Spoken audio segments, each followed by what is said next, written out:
value of sale. And if they do develop the land, that increases the taxable value of the parcels even more.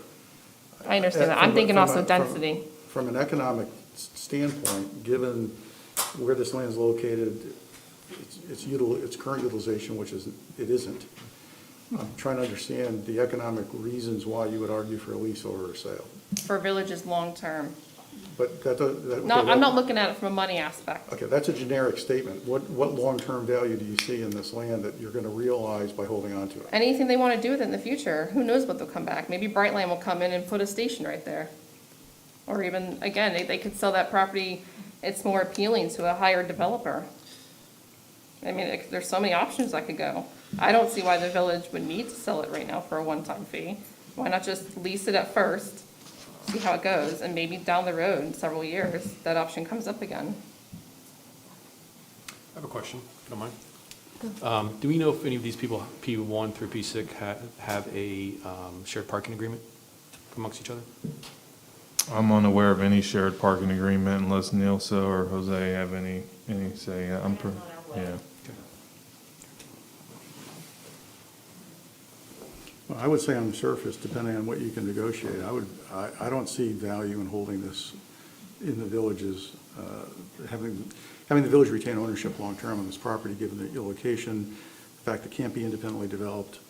The lease values are de minimis. I think we've got some significant capital needs that we could put this money to work on, and if we can negotiate the right kind of value for this, the right kind of price, I think it would be in our best interest to go ahead and sell it. We're not going to develop it as parkland. We're not going to use it as open space.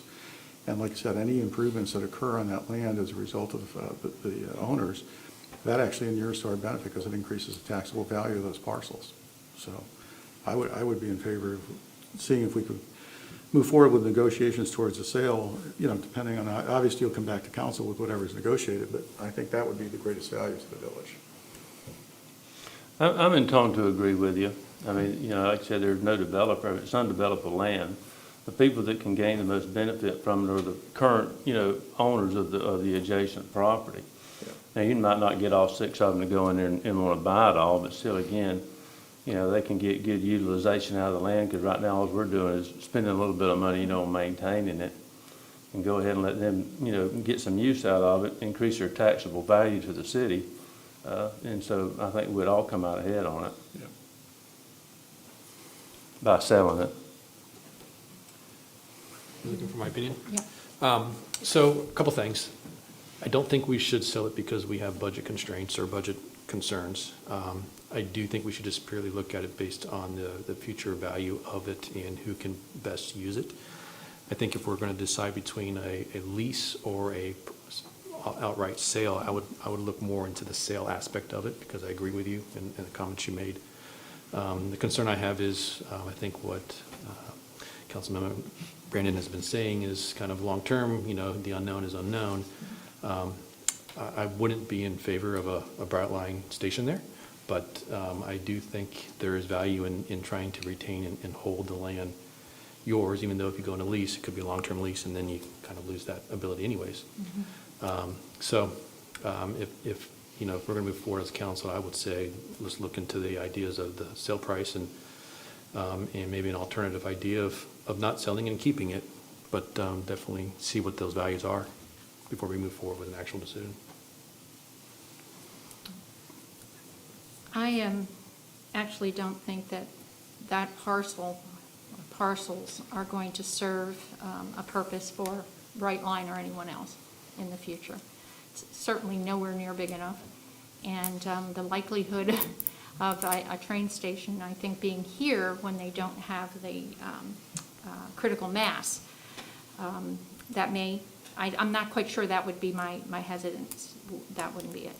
I prefer, in this particular case, it is unsightly back there. It has no value that I can see to the village. It is small, and if we have buyers that are interested, I would like to see us really look at that.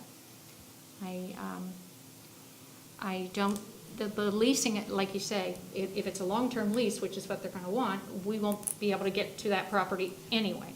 So even though we're leasing it, we might not, be able to take advantage of something that comes this way.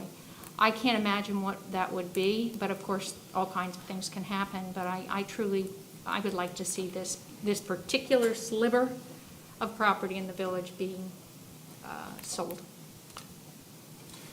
Did you say that he was interested in more property other than just what was behind his building? Well, yeah, him, Mr. Poland, and the owner of P3 Offered there? Yeah, said that they were interested in both going in together to purchase the whole thing. The whole thing? And so, you know, they didn't divulge any of their necessarily plans, but I mean, I think the air conditioner guy, and I wish I knew his name, so I wouldn't have to say air conditioner guy. Mark Alford. That's right. Yeah. I mean, he was interested in maybe some additional space back there for, you know, building. And of course, he'd have to still get approval for that. You know, we'd hopefully be able to look at some of the landscaping and buffering, but Well, Keith, can we limit what can be back there if we sell that property? I mean, realistically, it has been said, this is not developable land under our current code. The lot size prevents the lot being developed independently. The most that you could accomplish would be one of the adjacent property owners acquiring the land adjacent to theirs, unifying it with their current lot, making that lot a little bit bigger. And then there would be this, you know, there would still be, it would then be one lot, like P1 would then go all the way out, or whichever lot, all the way out to the outside line, and there would be the same uses, the same zoning, so it might provide an opportunity for additional parking, or it might provide an opportunity to have a small expansion onto the existing buildings, you know, depending on the circumstances, but beyond that, I don't know what else you could do with that. It's so narrow, there's nothing else you could do with it. Right, exactly. And it still has to have a setback if they were to develop something. Right, so if they would go bought to it and P&Z. unified There's it. a lot of things that you just couldn't spread out there with anything. It would have to be carefully monitored. And we would have to work with community development and make sure that there's not something written in the code that allows someone to do something you don't want it to happen. But it just seems to me that the best case scenario for any of these folks is that it would expand their lots to the east by whatever the width of that strip is, and make their lot a little bit bigger to allow for some modest expansion of, as I said, either parking or landscaping or a small building expansion. And then it goes on the tax rolls as part of their land. So they abide by all the normal codes, all the normal procedures, as anyone would if they were looking to. As Melissa indicated, it would have to be on the maps, we'd have to redesignate it to, I think that's all, is that C3? They'd have to, you know, we'd have to comp plan it, commercial land zone at C3. You know, you probably would want to put something in the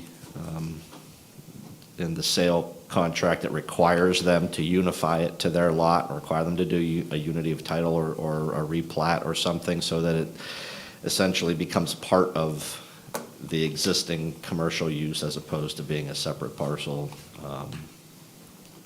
Those are the things that immediately come to mind. We need to provide, good evening, Madam Mayor, council members. Yeah, we would need to provide a zoning, you know, the zoning code, the zoning map, and also the future land use map. So once they buy, they need to replat or unity of title, like Keith just mentioned, to become just one lot, either P2 extension or P3 extension. They will need to replat or do a unity of title. Okay. And they will be per all the codes that are on C3, commercial 3.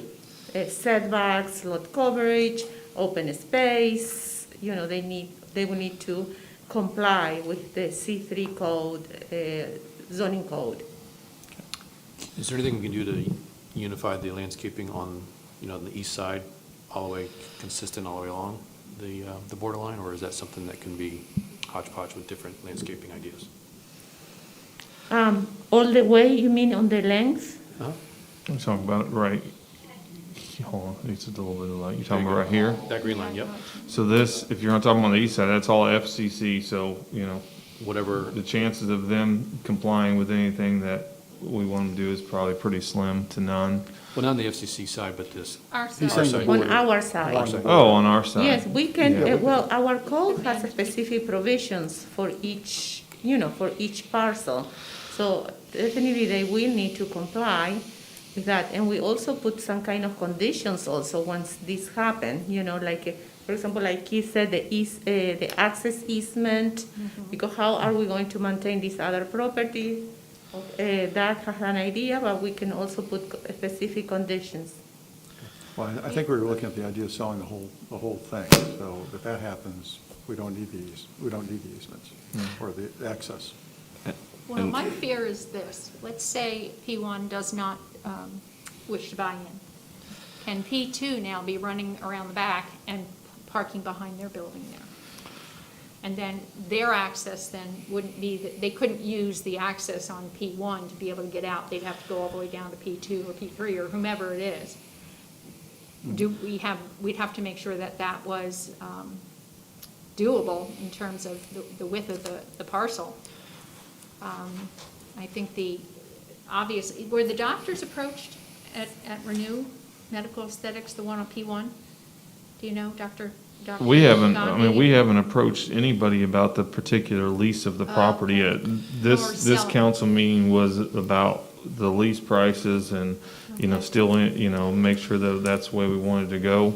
If we were gonna lease it, it would be the idea of each section parcel off, and then we'd go ask them if they were interested in leasing it. And if they said no, then, so be it. But each section would have their own 50-foot section, and they would only access it through their property. So if P1 didn't want to do it, no problem. Maybe in 10 years or 5 years they would want to. And so we did, we've already kind of planned in case a couple didn't want to be in on that. So there wouldn't be an access issue, I don't think. I'm confused. Well, that's on a lease, but if we. Right, on you a said- lease. But you have two Yeah. individuals who express an interest in buying the entire parcel. Right. That's what I'm Yeah, talking okay. about. Yeah, then however they want to chop it up and do their thing, they could. That would be, they'd have to meet all of our codes and things like Right. that, but they could do it that way. If they wanted to break it up and then sell it to each individual landowner after that, they could. They would own the property, so they could do that if they chose. But we would attempt, if, depending on where we decide to go, we would go to each one of these owners, and formally offer them the opportunity before we would just sell it to two. Well, I think, there's a process for selling property in the village, Keith? Do you?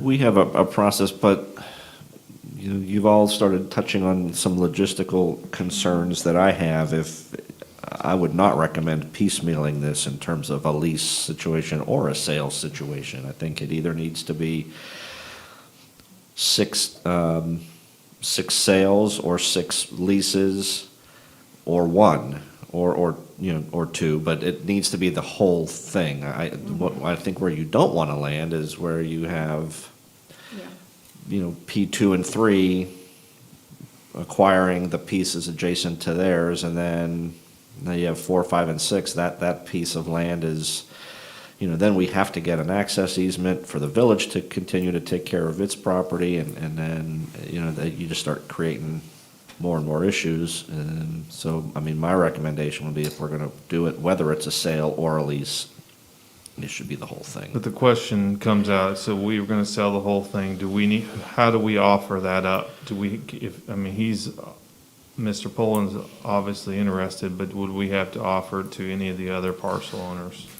By law, I'm not sure you have to, but it might be the appropriate thing to do, is to, be realistically, the only people that land will ever be useful for is either the railroad on the east or the 6 commercial properties on the west.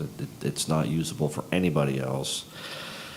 So in terms of the government divesting itself of its property, I think you would want to give each of the adjacent parcels an opportunity. The other way that this happens from time to time is when the government decides it has no public purpose for that property is they just abandon it, Yeah. and then you force the issue, and then you basically split it in half, and the half against P1 through 6 automatically becomes theirs, and the half against the railroad automatically becomes theirs, and it goes on the tax roll that way. But if you have an interested buyer and you can sell it, then probably doesn't make sense to just abandon it. No, because then you get the value of the sale, plus it goes on the tax rolls. Right.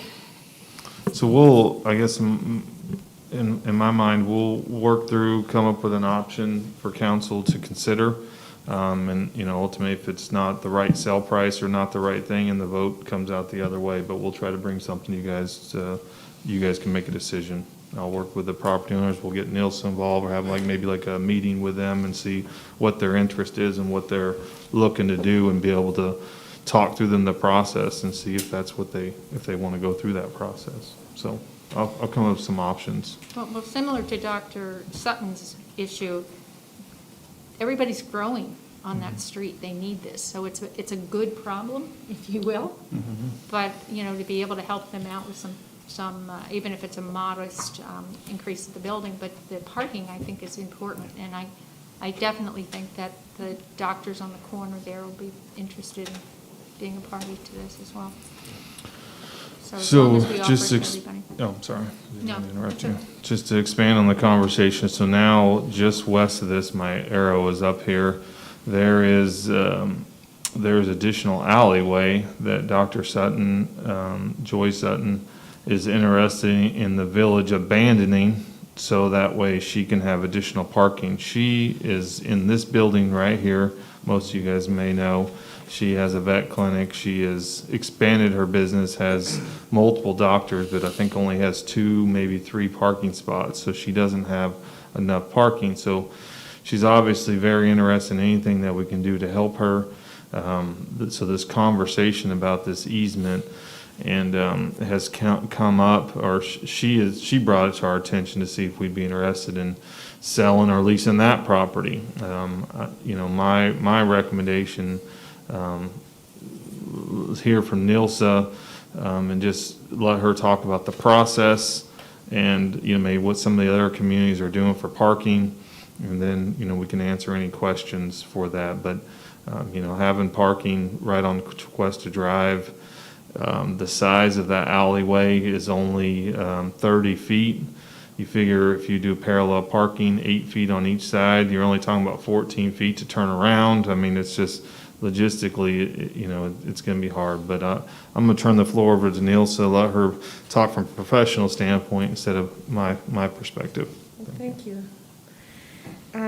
On the memo that I prepared to your attention, I lay out what will be the steps to this.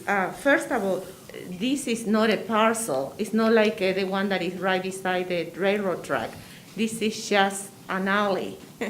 So I don't know why that alley doesn't go all the way to Tequesta Drive. Has been like that for years, but in the future it might happen.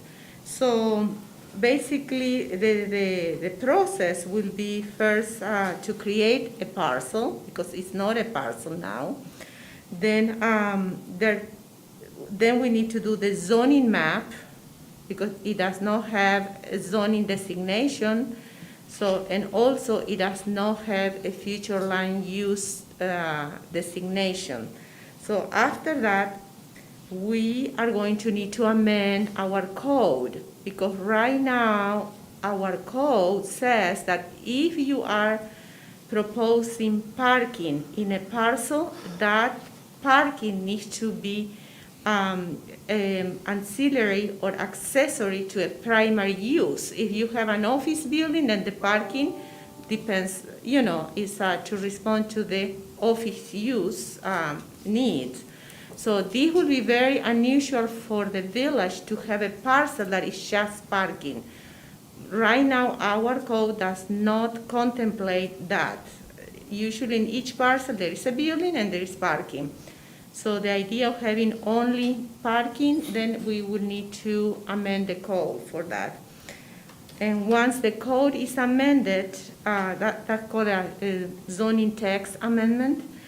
And then after that, obviously, we will need to review a site plan, which will need to be heard by Planning and Zoning Board and by council. So there is a whole process to allow this alley to become a parcel and then to become a parking lot, basically. So right now, our code does not contemplate that. So that, I have a question, because what I'm not clear about, the section of the alley is not even behind her building. and can we please, yeah. I can see it on here. Yeah, no, her building is very far. Yeah, that's what I'm saying. Yeah, So no. what's in the rest of that alley? I mean, It's what? an alley, people use it to drive through. They go to the buildings. I was actually there on Friday taking photos. It's very much used. That big building is a multifamily, so Oh, I people see. drive it back and the forth. But you And the can't- only thing is the alley for, I don't know It's for being what used. reason, doesn't go all the way to Tequesta Drive. Right. But I am just thinking that in the future, if that lot right there, that vacant lot is sold, the owner, when they develop that, they might open the alley all the way, because that will allow that property owner a second access, you know. So, if the village council is interested on this process, we will need to conduct a development review committee meeting with the fire safety, law enforcement, engineering, to see what could be the potential impacts on the future of actually, you know, not having the alley to go all the way to Tequesta Drive. So there's hedges, there's Calusia hedges at the end where the asphalt ends. Yes. So you don't know the story as to why Yeah, it I just don't never know. went through? Yeah, I do not know. Maybe Okay. somebody knows that story. I would love to know why it doesn't go all the way. Mr. Chambers has some history because of so maybe Mr. Chambers can add a little bit to this, some narrative maybe. Back in 2017, the village addressed a drainage issue in that alleyway. So right now, there's a 30-inch reinforced concrete pipe that runs through that easement to Tequesta Drive. There is a catch basin right at the curb at Tequesta Drive, and that's also where the eastbound traffic funnels into, or branches out into 2 lanes. There's also a median in the middle of the road there. But the main reason it didn't access all the way to Tequesta Drive is the catch basin right there at the end of that stormwater easement. We put in those Calusia hedges, or those cocoa plum hedges, during that project as well, just to kind of isolate and close it off. And we maintain that property as well. But Doug, prior to that catch basin, was there a reason why it didn't go through initially? I'm sorry? You said you put the catch basin in 2000. No, the catch basin is existing on Tequesta Drive. Oh, It's it- right there at it's the been end of there the for easement. an Yeah, extended period of You have a curb time. and a catch basin right there. We tied the drainage pipes into that catch basin Okay. back in 2017. Could it be extended, I guess that maybe that's the question, could it be extended all the way to Tequesta Drive? Is there anything that prohibits that?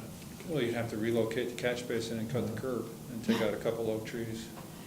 There's some modification work you'd have to do. Nelson, the vacant parcel, I mean, this is a little more complex situation, because I know the doctor obviously is pressed, as she indicated last time, for space to accommodate patients. This unfortunately has got more complexity in many ways than the other parcel we were talking about. The vacant parcel that's there now,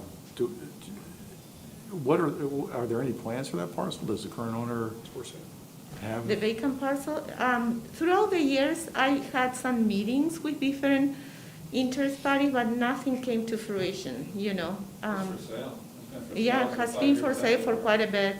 So I mean- even Mr. James Hackett approached us like maybe 2 years ago. He had a potential, you know, he's a planner, so he had a potential client, but nothing came to fruition. So, I mean, I guess I'm looking at the geography here, and I'm thinking, if the doctor purchased that parcel, turned it into parking, it's not that far to her office. but I don't know if that's economically viable for her or not. I think she actually did look at that, Jeremy, didn't she? She did. Oh, She she said did? it wasn't viable because they were asking more than what Okay. it makes Yeah. sense for her I to think do. it's been for sale for so long, and that's the reason, because the gentleman who owns it has a different idea Value of what it's perspective. valued. Okay. Yeah, so that was her initial thought, and she was hoping that she could get the other doctors in the office to join her. To join in and, And that, that just didn't work. Also, I want to take this opportunity I prepared 2 slides today. Here in the village, there is an abundance of parking spaces that are not being used currently. Obviously, they are located like 3 or 4 blocks from where Dr. Sutton has her office.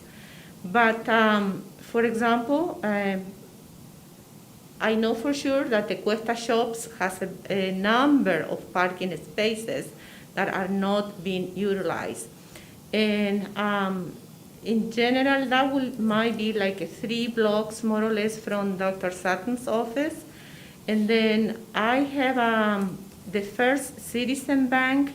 That might be, I am not for sure on that, but there might be some parking spaces that could be available.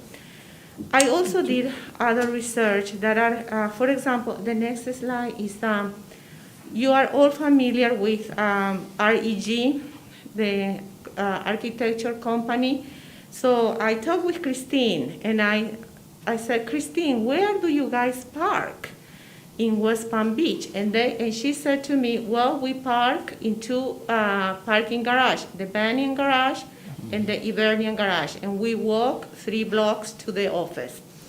What I'm saying is that as the village continue developing and getting more into redevelopment, and there are fewer and fewer parking spaces, or vacant lots, we are going to need to look at other options for parking, such as, for example, parking where there is an abundance of spaces and getting into some type of agreement where the employees, they can park there, and then they walk like it is done in another municipalities, in another places.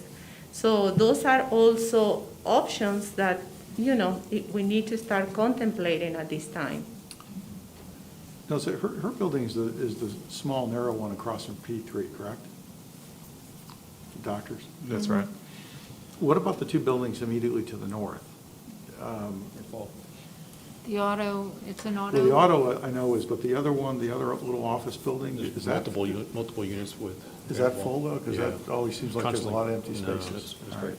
Park Park is, the one south of it is very If empty. you notice, her There- building is right north of that plaza. Well, that's what Kyle was just saying, the Yes, one and south. I did mention to Dr. Sutton, if she spoke with the plaza owner, if she could engage into a shared parking.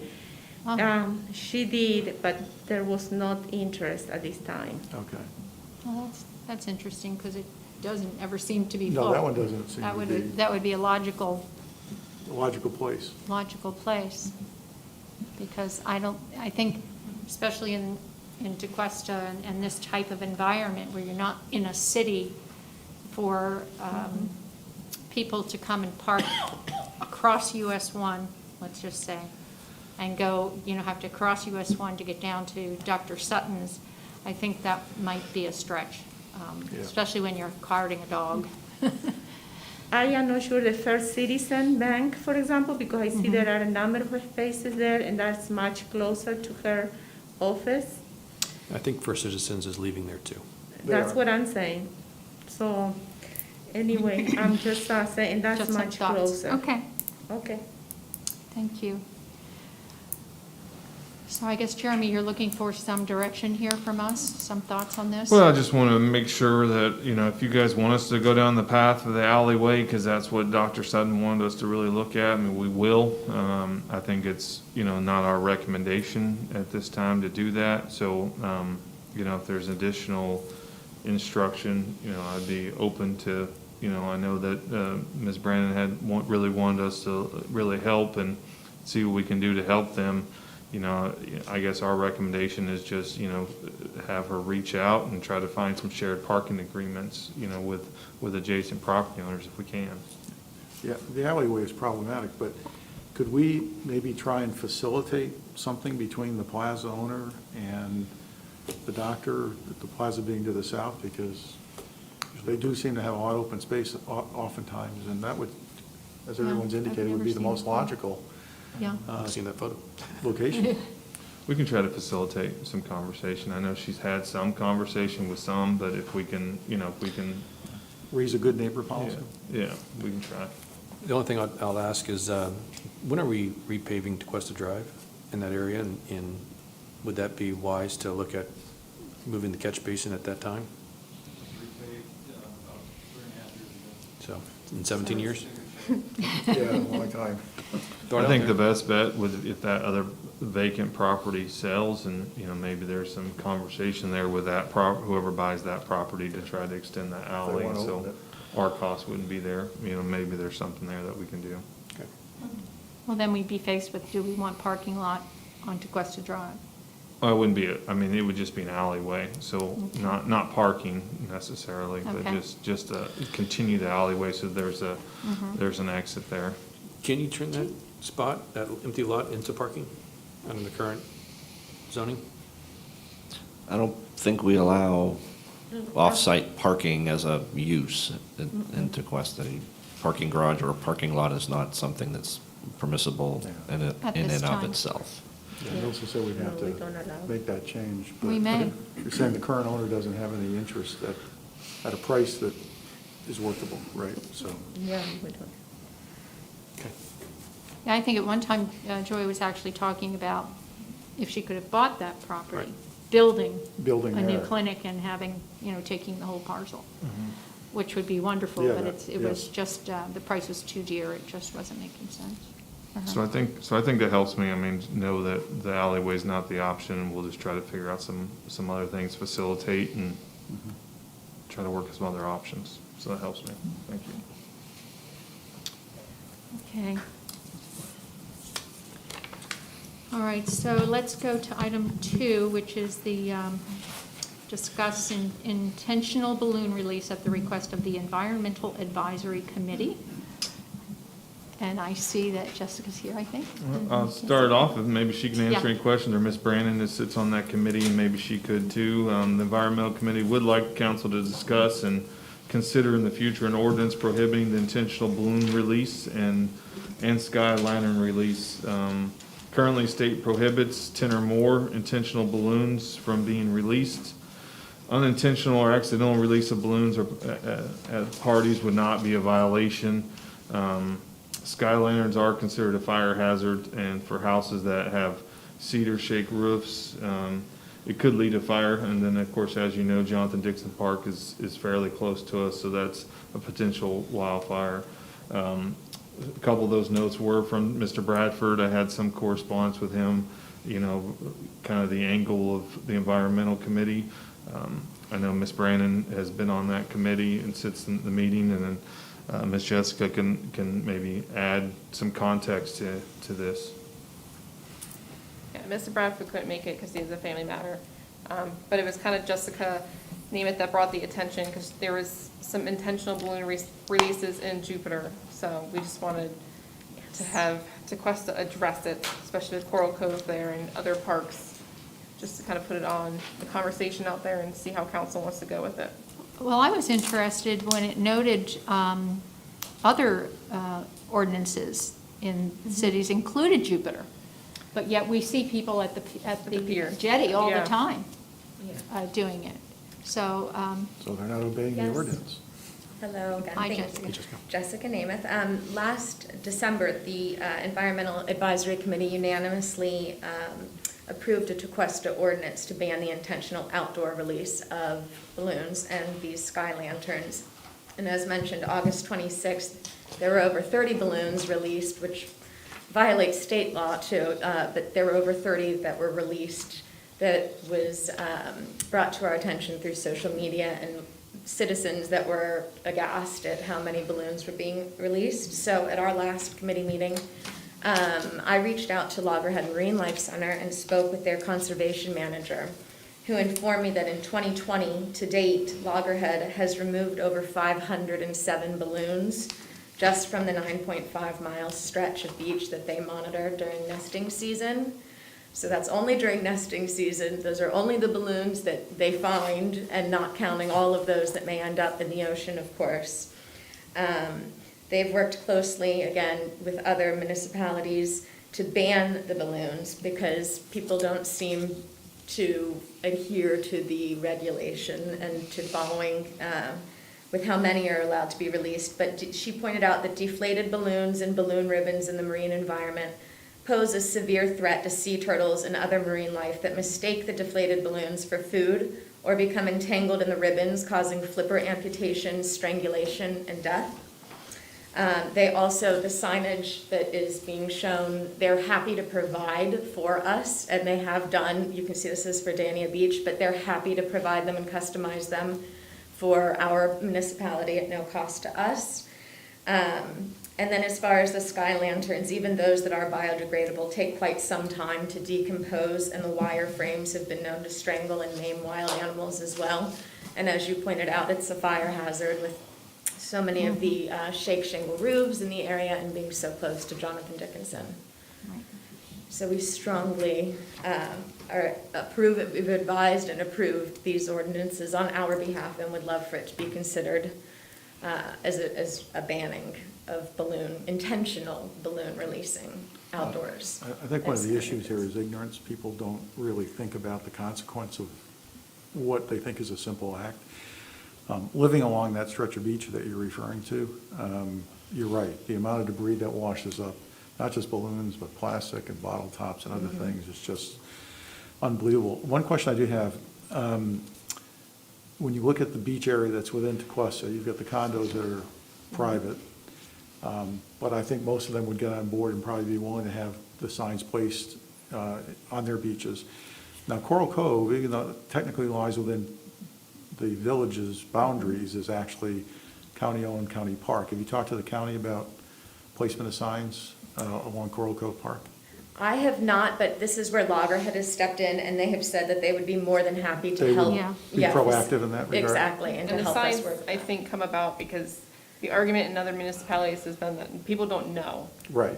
Like It's you said, they ignorance. don't It's think about ignorance, it, but if there's a possible sign on the post entering one of the beach accesses, it might trigger and I know the EAC talked about, it's not just the beach even, it's the river, whether it's a neighborhood Right. park, and people are intentionally, again, keyword, intentionally releasing anything. Right.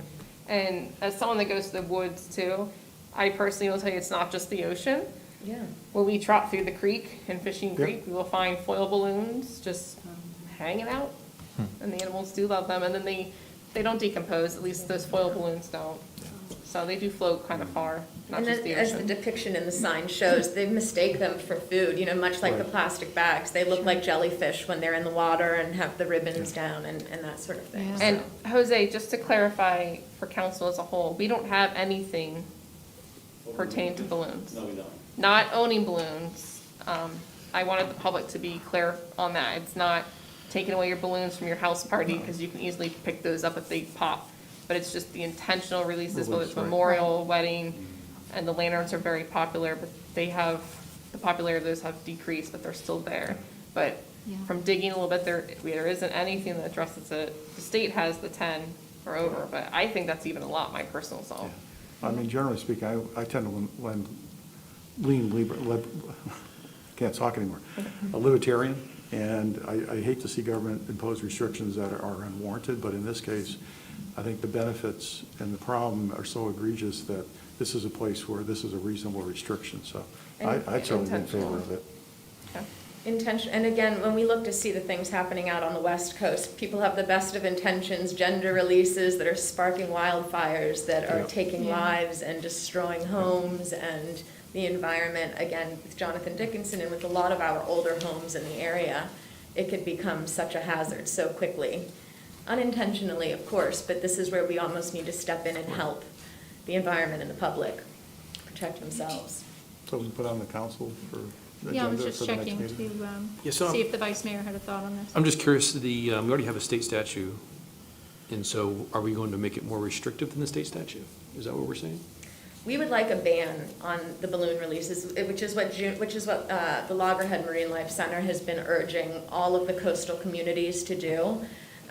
Again, I think that the state law is currently 10, no more than 10 in a 24-hour period. But the complications with that and in citizens knowing who has and who hasn't, I think in this day and age, and being one of the stretches of beaches that is the most densely populated in the world for sea turtle nesting, we have an obligation to help facilitate these scientists and the people that are trying to protect these endangered species.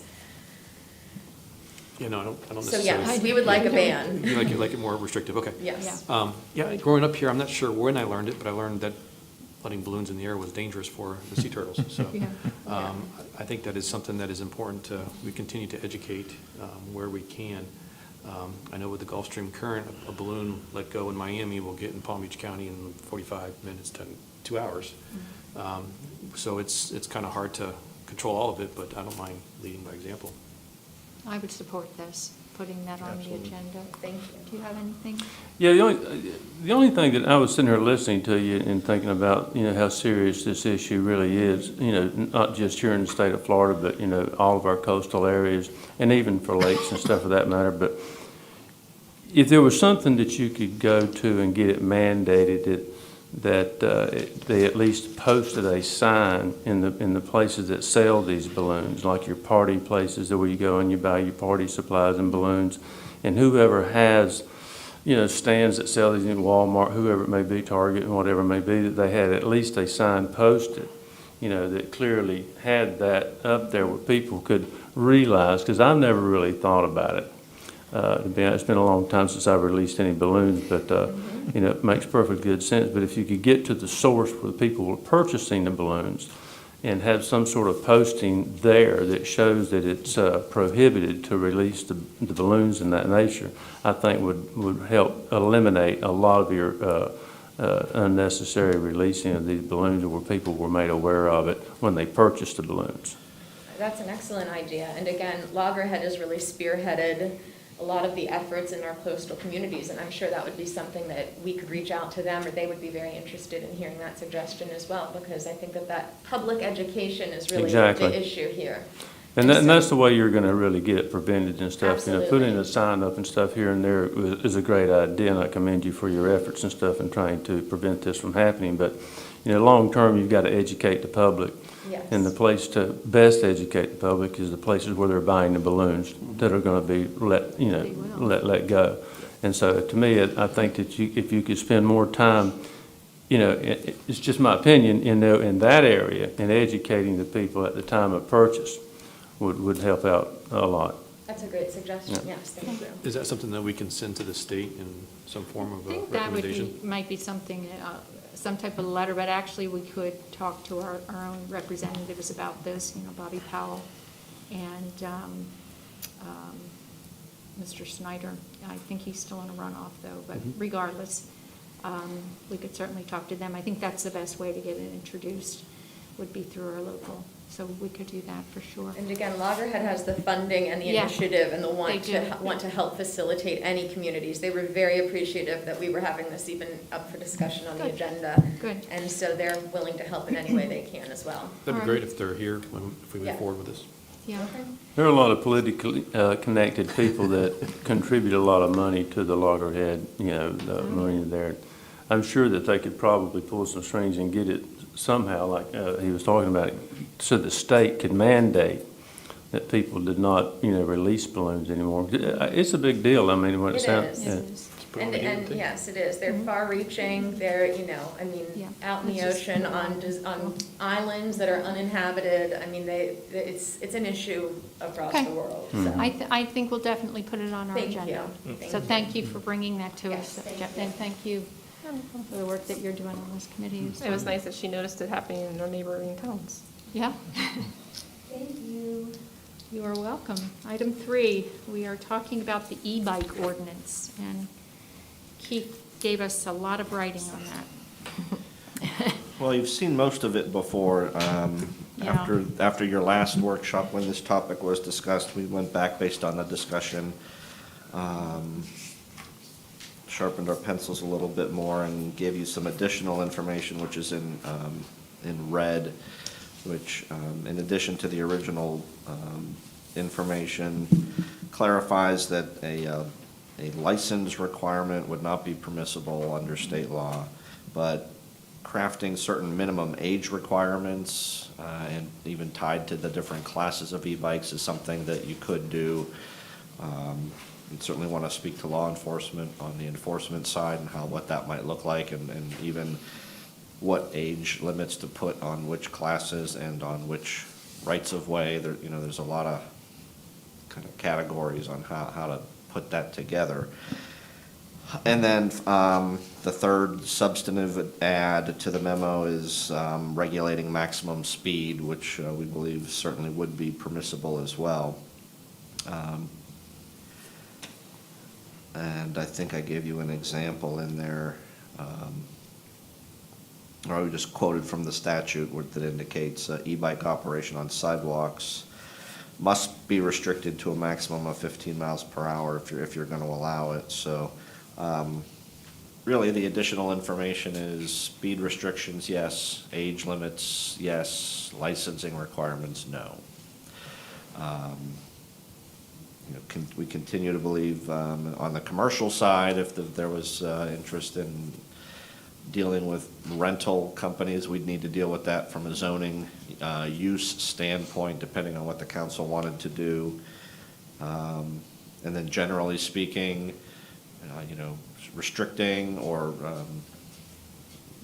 wholesale restriction village-wide would probably be overreaching, but if you wanted to say no on sidewalks, you could do that, or even only class 1, 18 years or older on sidewalks, and again, I don't know what the right formula is, but those types of restrictions would appear to be permissible within the structure of the new statute. So then now it's back to you to kind of decide what, if anything, you want to do in terms of local rules. All right, thank you. Who would like to go first on this one? Well, let me just add, if you don't mind, Mayor, just add real quick. I did talk to the chief of police, consulted him on this. Since the state didn't pass an age requirement, he didn't think it was good for the village to look at the age requirement. And then he also suggested if there's a speeding issue, it might be triggered by, reckless driving of the vehicles, and of course that would probably trigger our officers to stop that person anyways, so he didn't think that the speeding part would need to be enforced, other than if you guys allow it on the sidewalks and the 15 miles an hour that's already set up. So that was his 2 cents, and I just want to share that with you guys. Thank you. Thank you. First of all, I'd like to maybe find out if we've had any injuries or anybody's been hurt by an electric, bicycle. I think we need to find out, what the past history, has shown us here, and so that we could better evaluate the usage or the ability to be able to ride a electric or motorized vehicle on the sidewalks. I have personally witnessed, a little kid that runs around town that's got an electric surfboard. And he actually turned in front of one of the vehicles, or anyway, they hit one another right out here on Tequesta Drive about 3 or 4 weeks ago. And he was actually out on Tequesta Drive. I've seen several of the electric bicycles and stuff, riding both on the sidewalk and on the roadway. But I think that we would be prudent to, talk to the police department and find out, what kind of history and stuff they may be able to enlighten us on, so far as that type of activity, so we can better educate ourselves and being able to make a decision on it. That's a good point. Yep, I can get that for you. Yeah, I'll just add, I don't think we need to be more restrictive than what's already kind of in place. I think you kind of enforce the behavior and enforce the recklessness versus attacking a specific item that might be hard to, that's a level A, B, or C. I just think you look at the behavior all together and keep that enforced. And, the last time we talked about this, we talked about the fact that they had made class distinctions, and there was some question about whether that gave us some liberty to incorporate that, and you've kind of addressed that, Keith, when you talked about the reference to Sanibel. Personally, I like the idea of restricting sidewalks to Class 1. When you're talking about going 20 miles an hour with no pedal, or 28 miles an hour, that's pretty quick on a sidewalk. So I kind of like the idea of the Class 1, I kind of like the idea of an age limit. I'm not sure I'd go with 18. If people can drive cars at 16, seems a little ridiculous to say you can't have a bike until you're 18. In fact, I'd probably even go under 18. I'd probably go down to 14. There is an age at which I think somebody can responsibly handle the bike. So I'm in favor of some restriction here, purely from a safety standpoint, out of an abundance of caution. And if we find it's not necessary in the future, we could always modify it, but I think it would be better to start out putting safety first, but still allowing, obviously, people, particularly the kids, 14, 15-year-old, they'd rather have them on the sidewalk than riding out in the middle of traffic. I'll just make one statement, just because the bike can go 20 doesn't mean it does. I understand. I get that.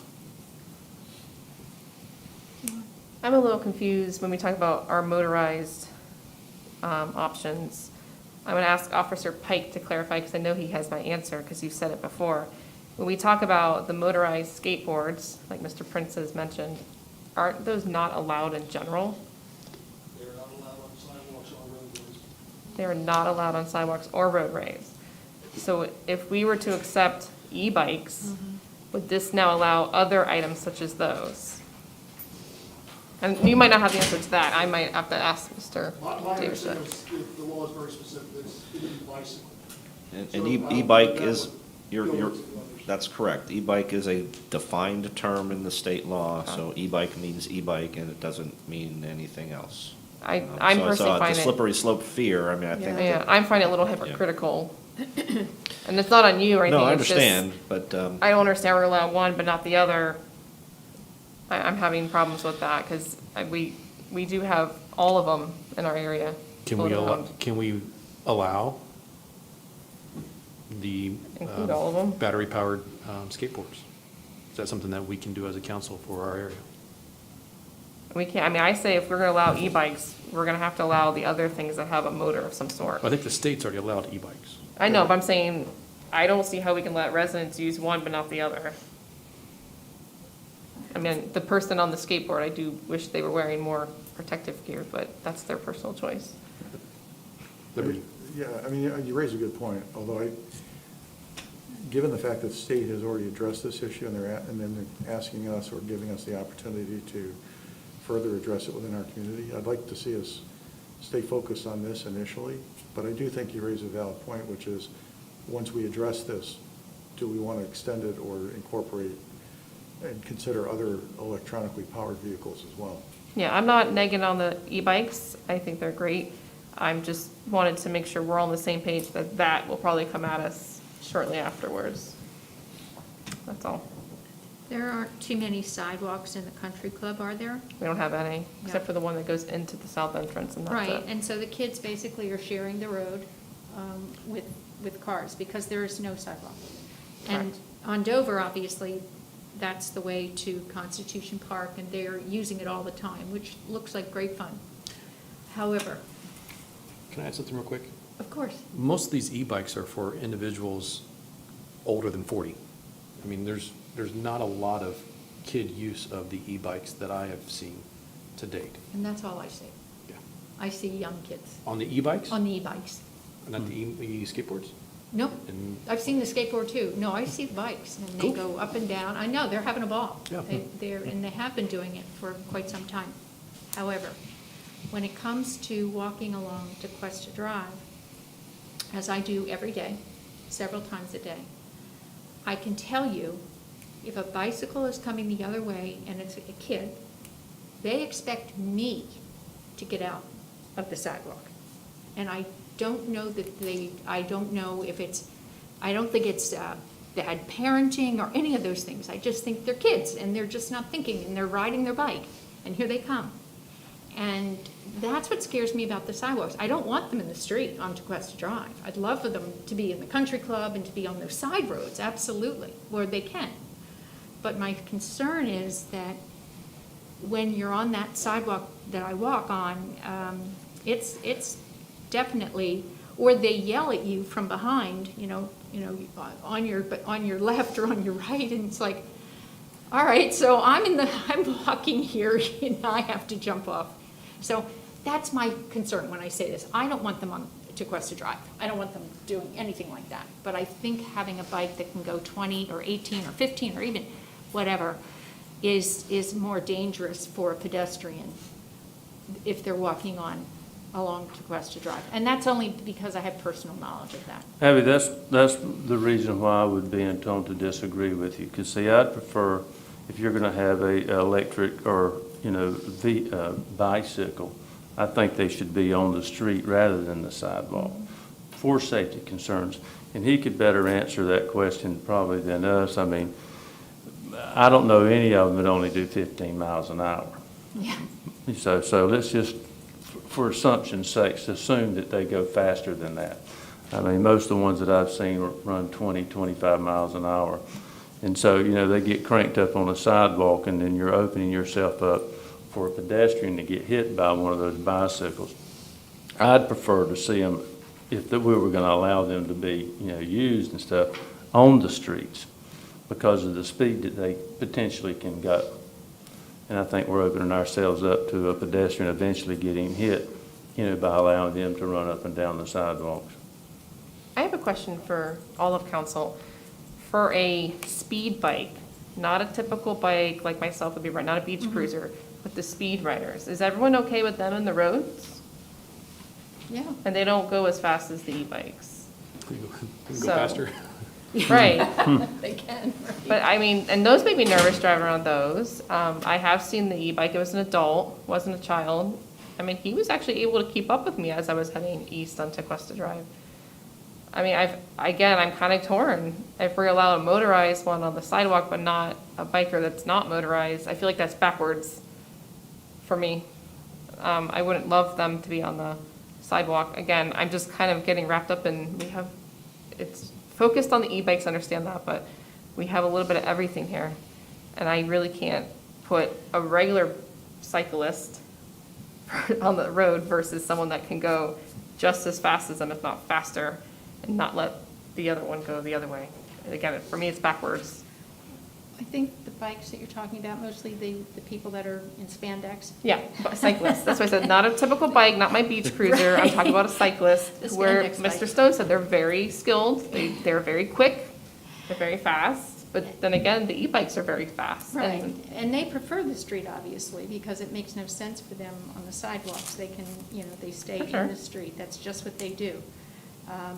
And although a lot of them don't have to wear helmets over a certain age, if you see responsible bikers, they're wearing their helmets as well, when they're going by. Well, wouldn't that be required with an e-bike? No, I think it's, Keith, is it just that, I think what you wrote in here was that it would only be up to the age that regular I bicycles think it's have under to have. 16, the helmet's required. Right. So it Which is wouldn't the be same for a required. regular bicycle, I believe. Okay. Yeah. So that's my only concern about the bicycle on the sidewalk. It's really it's a safety issue, and I would really worry about that. I wish there was a way, go ahead. I don't disagree. I think that's a safety issue just for regular bikes to be on the sidewalk. Right. And we're allowing regular bikes to be on the sidewalk. So do we want to address all of it at the same time? Well, I don't think they're really going that fast, a regular bike, for the most part. If they're going that fast, they're usually in the street. A biker that's really pushing it, but the And kids. that's, I don't disagree with that at all. I think the same goes to the state about an e-bike as well. If they're an e-bike approaching a pedestrian on a sidewalk, I would say majority of people, 99.9 of them, slow down to the speed of a normal person passing somebody. If they fly by that person, then I'm sure Mr. Pike would be over there and make sure he pulls them over. If he sees it. If he sees If he it, sees it, yeah. which, or it's reported. I think they're different. In this case, I really think they're different. I think when you add a motor to something, it's a different animal, I believe. And so no matter where we end up on all of this, I just really would be against being on sidewalks in the village that are obviously, if they're 8 feet wide, that's wonderful. Everybody can multi-use path, but ours are not. Keith, So- did we say that if we prohibit the e-bikes on the sidewalks, does that affect the ability of kids to ride their bicycles on the sidewalks? I mean, that's interesting. I don't think, we don't have a local code, but I think there's let me ask, Chapter 316, does it prohibit bicycles on the sidewalk, or does it allow a local government to prohibit local You cannot bicycles? prohibit bicycles from the sidewalk, they are allowed on the sidewalk, they must give way to the pedestrians. So you'd have to adopt a local ordinance that does both. Okay, no, that's not, but I'm saying, if we If we decided to restrict e-bikes to the roadways only, it would not adversely affect kids riding their bicycles. Yeah, on again, an sidewalks. e-bike is a defined term and it's a specific thing. completely So if your separate. ordinance Okay. was about e-bikes, Okay. it's about e-bikes. I just wanted that clarification, okay. You'd have to, I believe you would have to include a traditional bicycle in that regulation for it to apply to a traditional Okay. bicycle. Yeah, no, I don't think any of us are advocating that, so. Well, you're right, the skateboards are coming. Yeah, I mean, you know, They're coming. you've got a lot of like surfery type people in the area. And like Mr. Stone said, I mean, the e-bikes are here too, you know, Yep. address it since it's here, don't ignore it. I just think we gotta kind of understand there's multiple, you know, this one in particular addresses e-bikes specifically. I just don't think we can ignore the other ones though and play favorites essentially.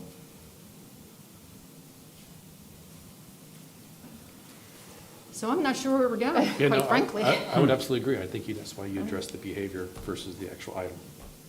So say that again, You address the behavior and not actual the you item. allow you're saying you're okay with the e-bikes being on the sidewalks then? I am okay with that. Okay. Reasonably, you know, use of an individual using that e-bike on a sidewalk, if they're going 5 miles an hour, I don't have a problem with that. Right. At all. Okay. Especially if they yield to the person on the sidewalk, which is Well, that current is, law. yeah, which I think is great. Stand your ground. Stand your ground. That's right. Gotta get my gun. That's what I'm doing. Don't go there. She ends up with tread marks on her back. That's not- Right, exactly. I think they're dangerous on the sidewalks. That's where I'm. Mayor, gonna it's come it's your out at. discretion or your choice. We did have a comment on this specific subject. Oh, If you want to good. read it Yes, or if you please. don't want to read it, that's up to you. No, we It's can your have, we can choice. take the comment. That's fine. It's just as somebody's here. Oh, she needs the mic. This is from Pat Watkins. She says, "In the past few years, the village has made a concerted effort to encourage pedestrian use of our sidewalks. While we have a wonderful mix of all age ranges in the village, I cannot see how allowing e-bikes on our sidewalks can be anything but detrimental to pedestrians who would be sharing the sidewalk with motorized bikes. Many of our sidewalks are older and therefore narrower than those more recently installed. Sharing these sidewalks does not seem conducive to public safety. Please consider what is best for our entire population." Thank you. Well, I'm not really quite sure where we're going here because it's, I think that we have no sidewalks, okay with sidewalk. I'm not sure, Frank, where we came out over here. Well, I'm not okay with improper behavior on the No, I sidewalk. understand. No, I understand, but if I could trust a youngster that Yeah. just, I would be that way. Like I said, I don't think they're purposely trying to mow you down, but they kind of think they have the right. It's like, I'm here, just get off the road. Adults who are operating an e-bike that can go 28 miles an hour, they can go out on the roads and they're fine. Yes, precisely. You know, you've probably got parents, people have already alluded to this, you've alluded to this, that are buying their kids e-bikes, and they're certainly younger. So I agree, I mean, again, I don't think an e-bike that can go 28 miles an hour, even though it should be on a sidewalk, particularly in the hands of a younger person who might not control that bike in the same way that, you know, a 25 or 30-year-old adult would. So I would still go back to the idea of saying Class 1 only with a certain age limit, could operate on the sidewalks. Class 2 and Class 3 should be operated by primarily probably adults, and they should be out on the roads. So I'm kind of in the middle. I'm saying if it's a Class 1 bike, and we set an age limit, maybe 14, but an age limit where we think the person can handle that bicycle responsibly, then I'm okay with it. Okay. Or where do you think, I mean, I'm gonna go back to my original statement, is that I just feel like that if it's an e-bike, that I'd prefer to see them on the road. You know, there's no way that you're, you know, I mean, most of the ones that I see that are driving the e-bikes are not going out joyriding. Most of the time, they're using it for transportation. I mean, I see a lot of people that look like they're using it to commute back and forth to work and stuff on. You know, if I'm gonna go out and ride a bicycle, I don't want an electric motor on. I'm going out to ride to get a little exercise and in the serenity of the quietness of riding a bicycle like most of us do. But, you know, I mean, there's nothing wrong with having an e-bike to go out and do a little joyriding, but you can pedal those as well as use the electric motor. But bottom line is that, you know, we're leaving it up to them to be able to start radaring these guys on the sidewalks and stuff and putting the burden, you know, of enforcing this on the police department, which, you know, that's what they do. They enforce the laws and ordinances of the city or the village.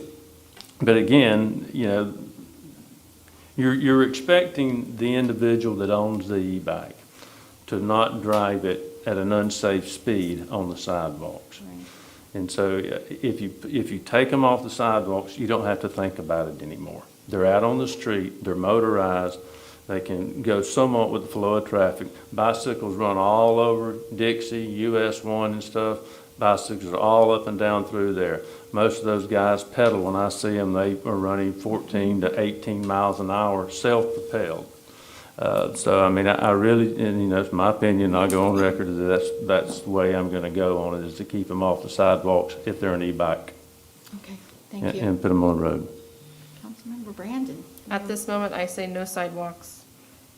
I mean, we have trouble even regulating people who are doing the right thing on golf carts.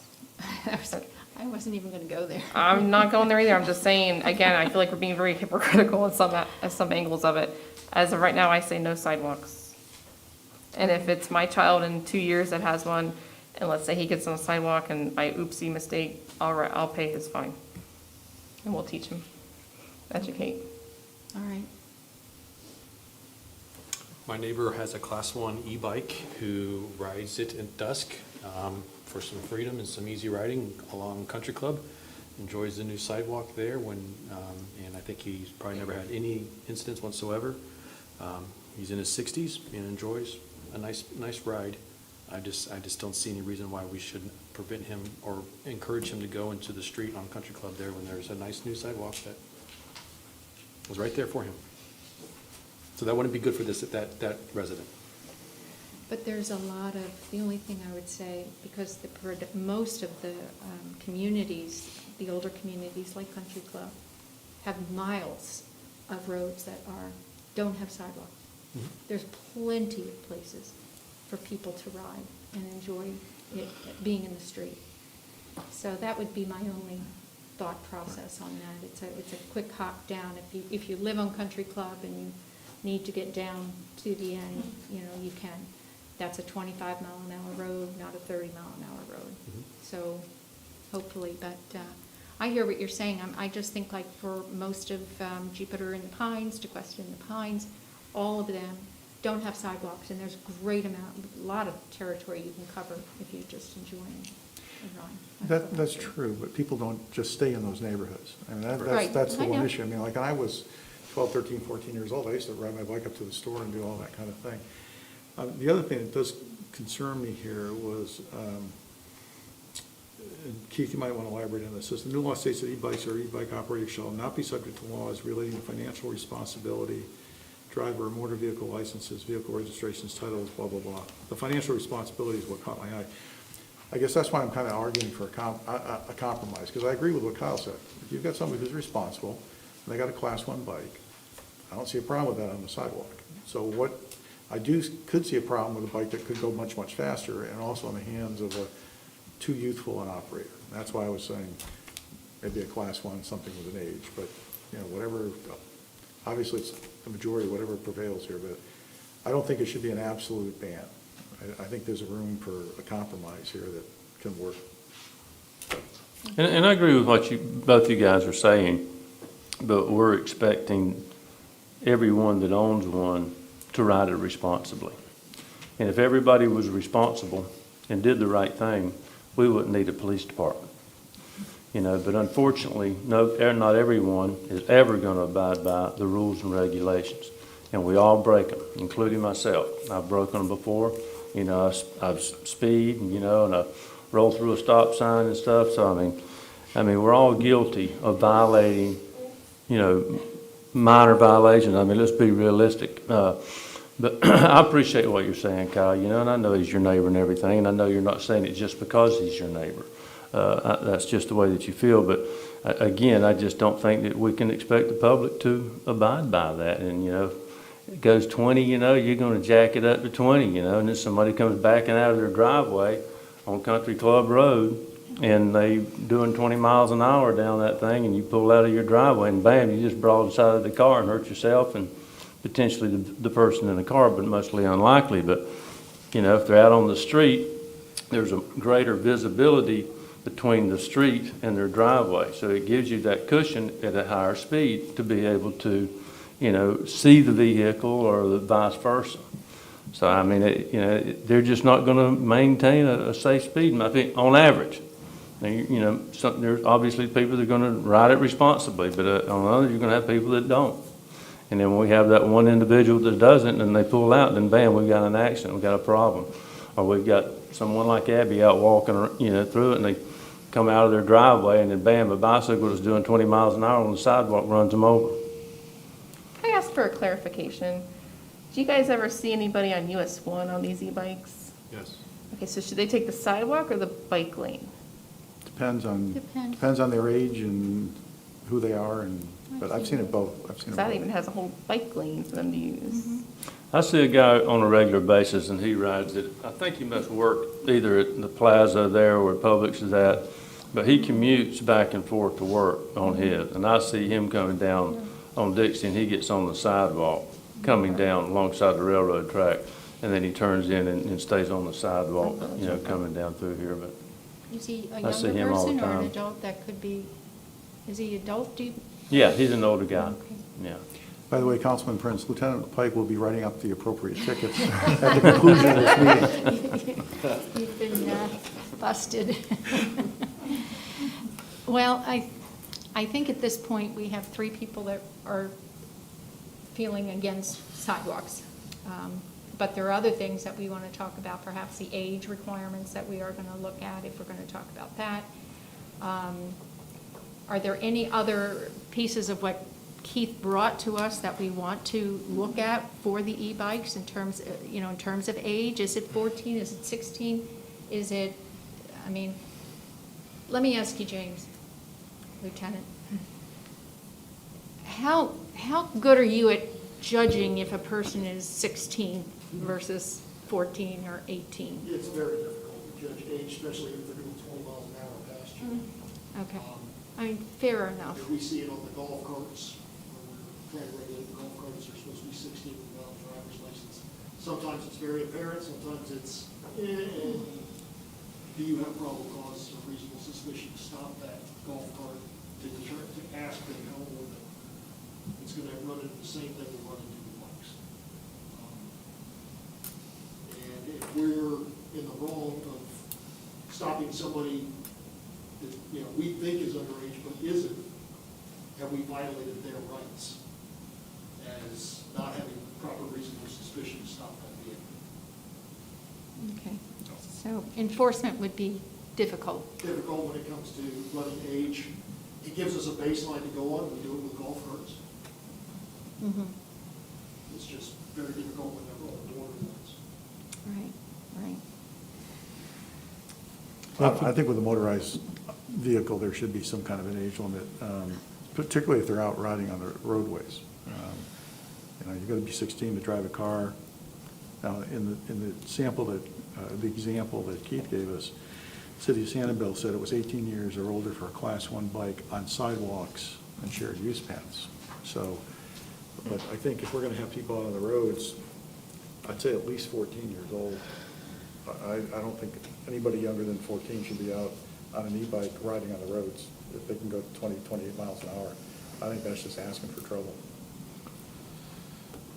Mayor, if I may, Yeah. I think since we obviously don't have a consensus tonight, let me work with council and, individually with meetings and see where we can come to some kind of compromise that we can get to a point where we're either voting on something or having Okay. a little more detailed conversation after I've talked with all of you guys and maybe hopefully worked on some compromises, and then we can bring it back to another workshop to maybe iron out the final details or get a consensus at that point, if that'll please the council.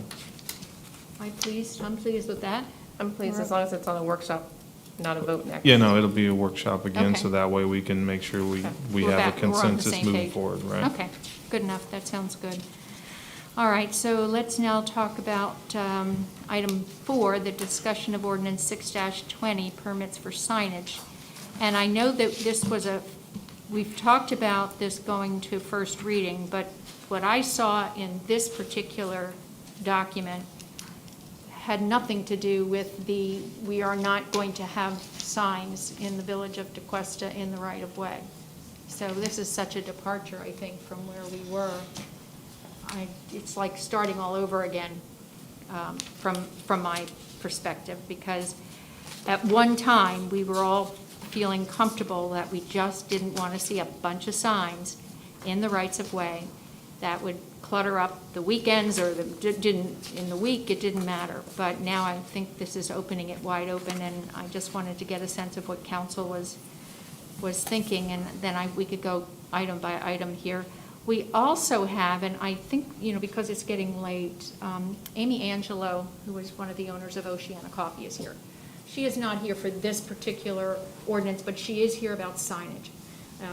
And so if we could give her a few moments to just, she knows that just 3 minutes to talk to us about what her concern is, since we are talking signage.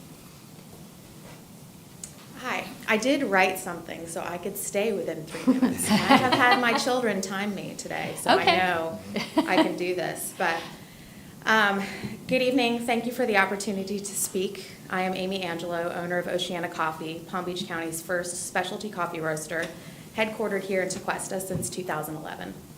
I'm here to speak to the sign ordinance. Oceana Coffee is one of the many local businesses that we're very grateful for the support that the village provided when suspending the sign ordinance earlier this summer.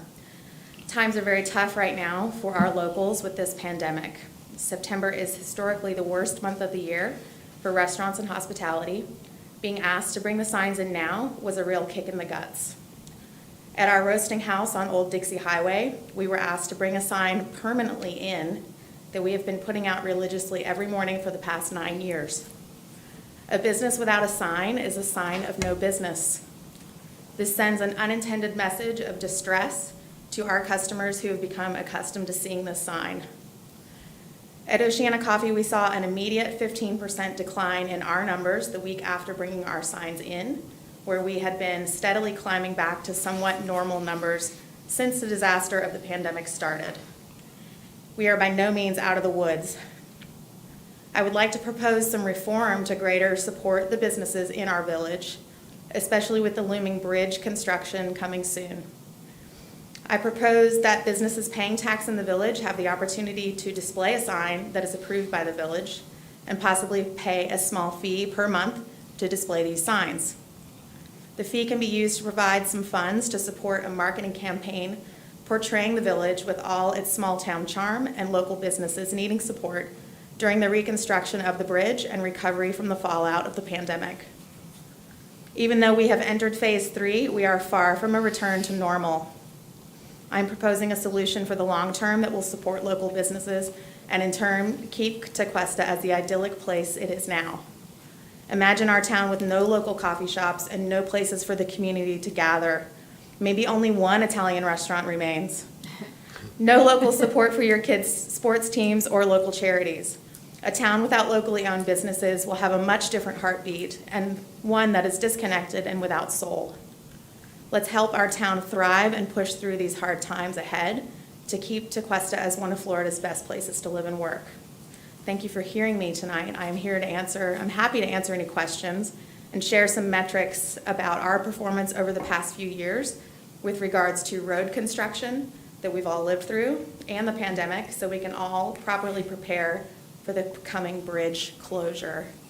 It's very hard to breathe and talk and say everything in 3 minutes, but I do appreciate you hearing me. I know Mayor Abby is always my first point of contact if I ever feel passionate about something, but I do feel responsible and obligated to stand up on behalf of our local businesses, because this is something that is impacting everyone.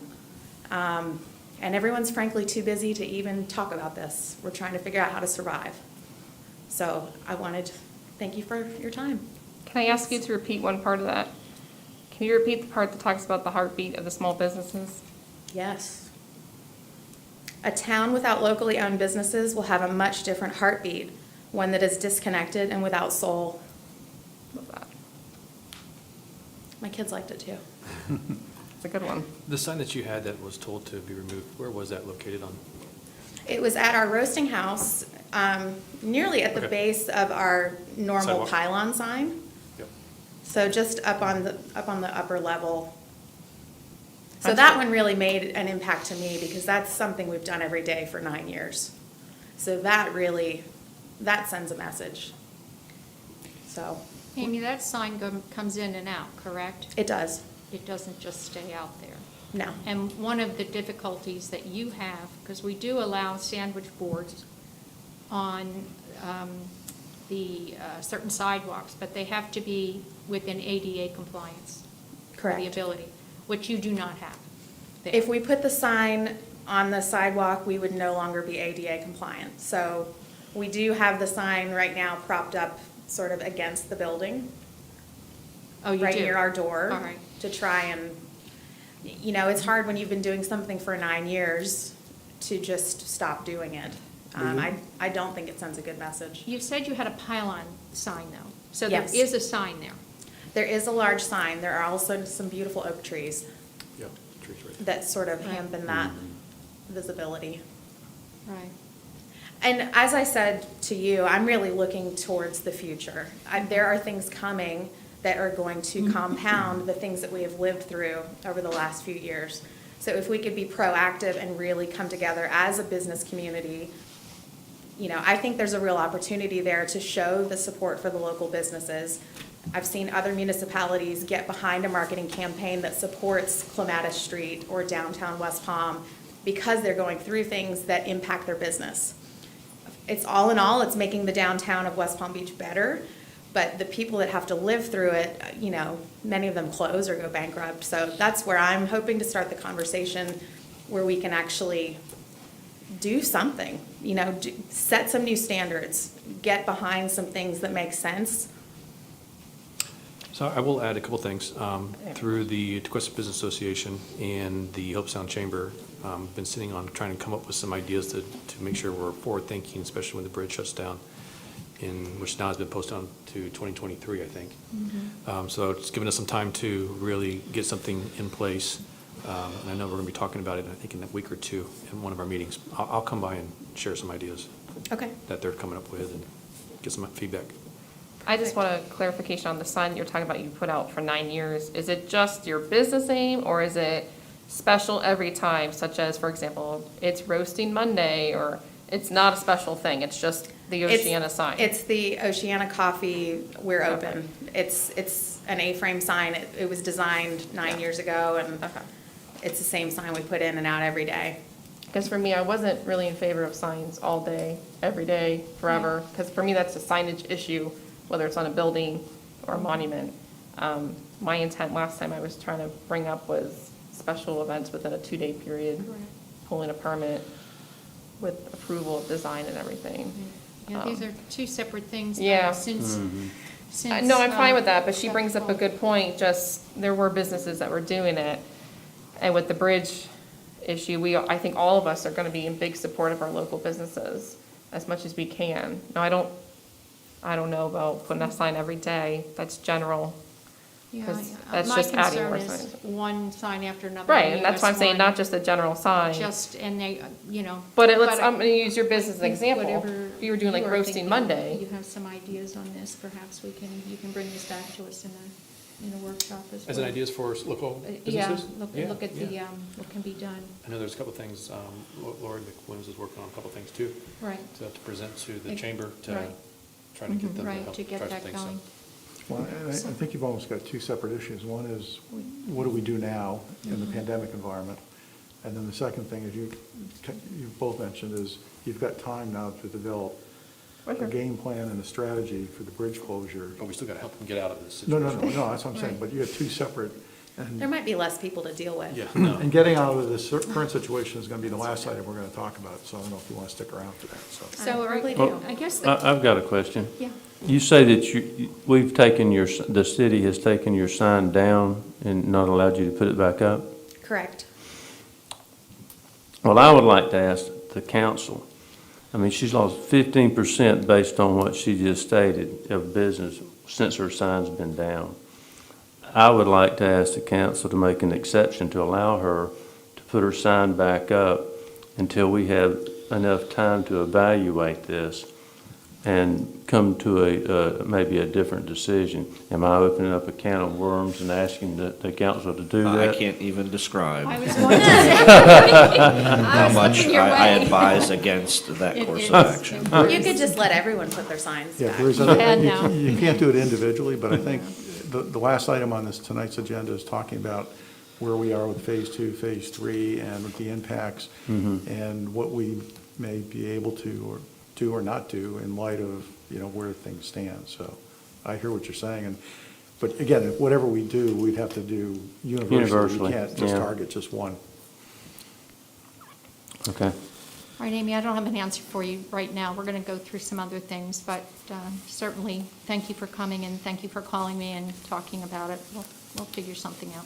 Perfect. Thanks for always listening. All right. Thank you.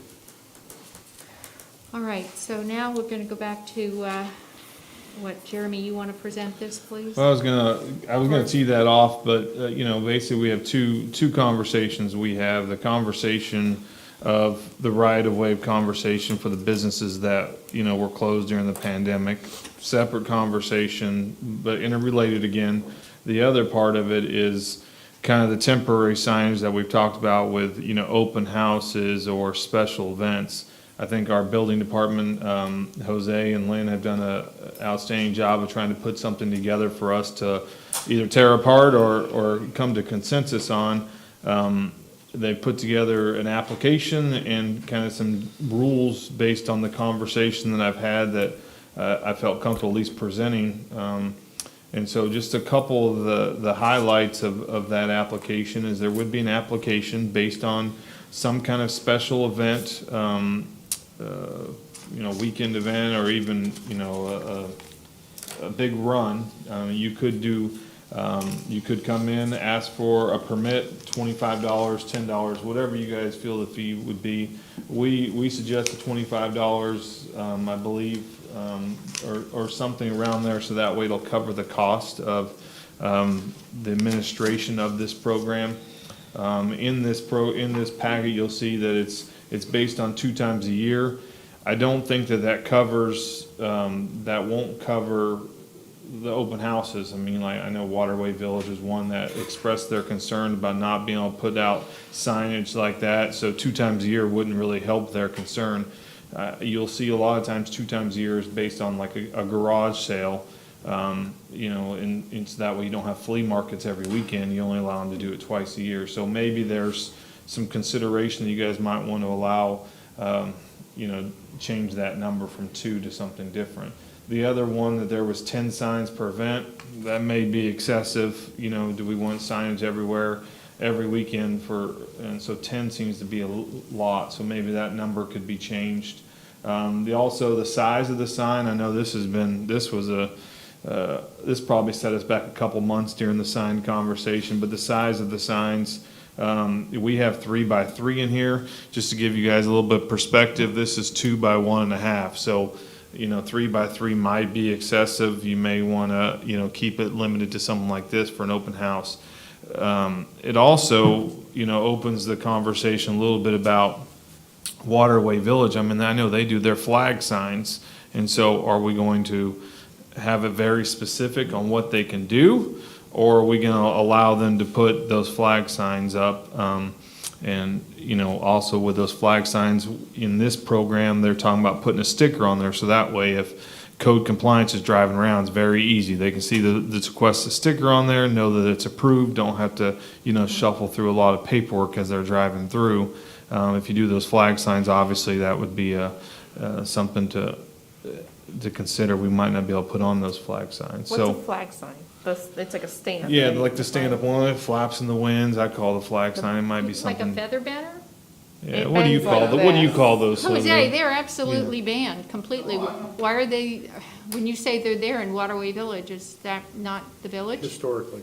Historically, I'm talking, we've been doing a great job. They've done a great job of enforcing the sign code. I mean, I know, the sign that was taken out of the right of way, From our business, we haven't moved the same sign that we're talking about. Right, Right, yeah, so- the feather banner is We not enforce it for something. one business, we have to enforce it for all the I businesses. understand. And so we they, cannot choose. and they've been doing a great job of being across the board, and I applaud them for that. So those are just some of the considerations. I know this was gonna be a very specific conversations about the application, so those are things, part of this application that, we should consider is where's everybody's comfort zone with those items. I think the permit, process for signs is a good one.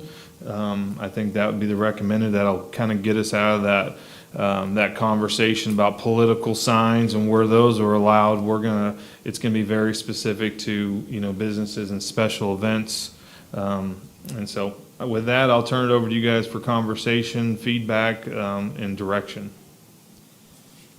I think 10 is too many. I mean, I'd be open to lowering that number. Let me just pose this question, because we are changing this, and I understand that. Originally, we actually had said no signs. Mm-hmm. In rights of way. Mhm. We said, no open house signs, no garage sale signs, nothing, and that was basically where we were going. From what I'm looking here, I just want to make sure everybody is okay with this, because we're getting away from where we were. So the first thing that we would have to agree to is that we're opening it up for signs. That we're going to basically, go back. So I just want to make sure we're all good with that, and then we can go and take each one by one.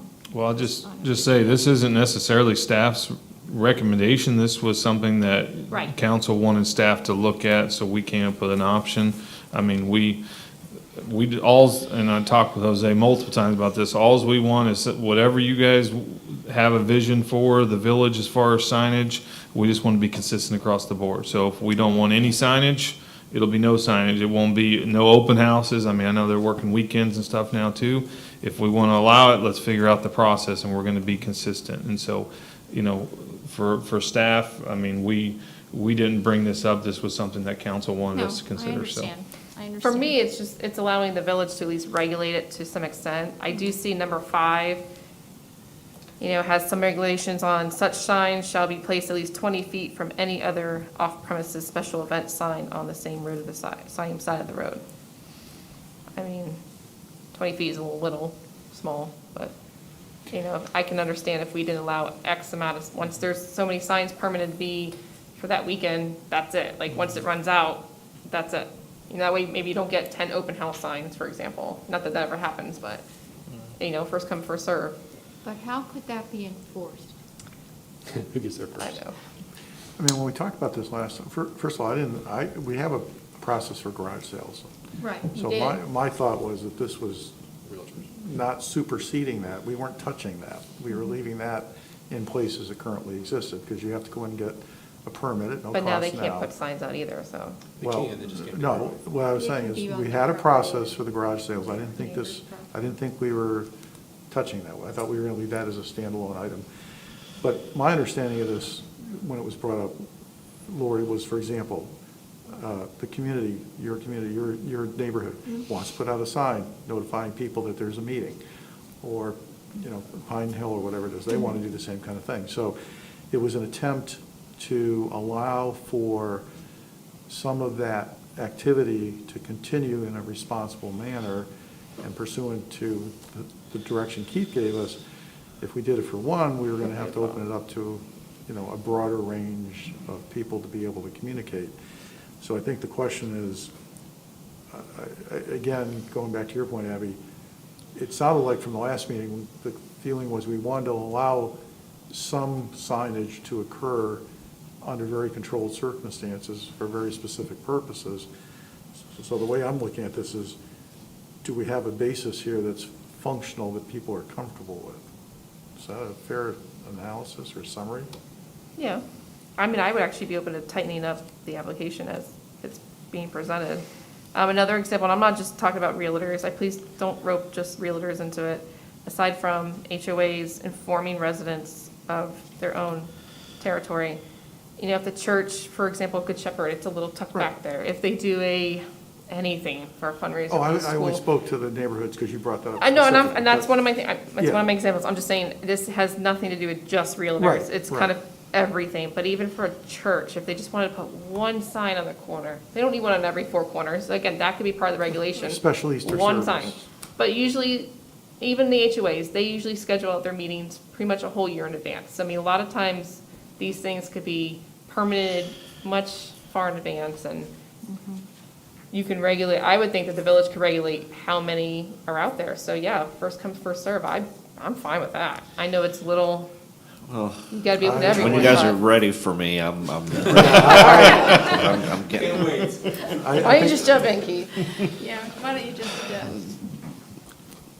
Most municipalities have code that prohibits temporary signs in the right-of-way, period. That's a very common, very typical prohibition. Carving out, when you start carving out exceptions, that's when you are exposing yourself to liability. I believe one defensible way to do this in a limited way is to tie it to an event permit. So it's our right of way if you're gonna have, and whatever the event is, it's a garage sale, is it an open house, is it a HOA annual meeting? Whatever the event is, Right. there needs to be an application and a permit.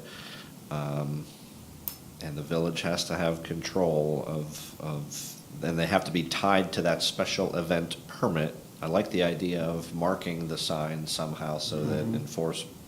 because the Makes it average easy. person out there is not gonna know the difference, and you're gonna get, especially in the next 30 days, why can't I put my signs out there?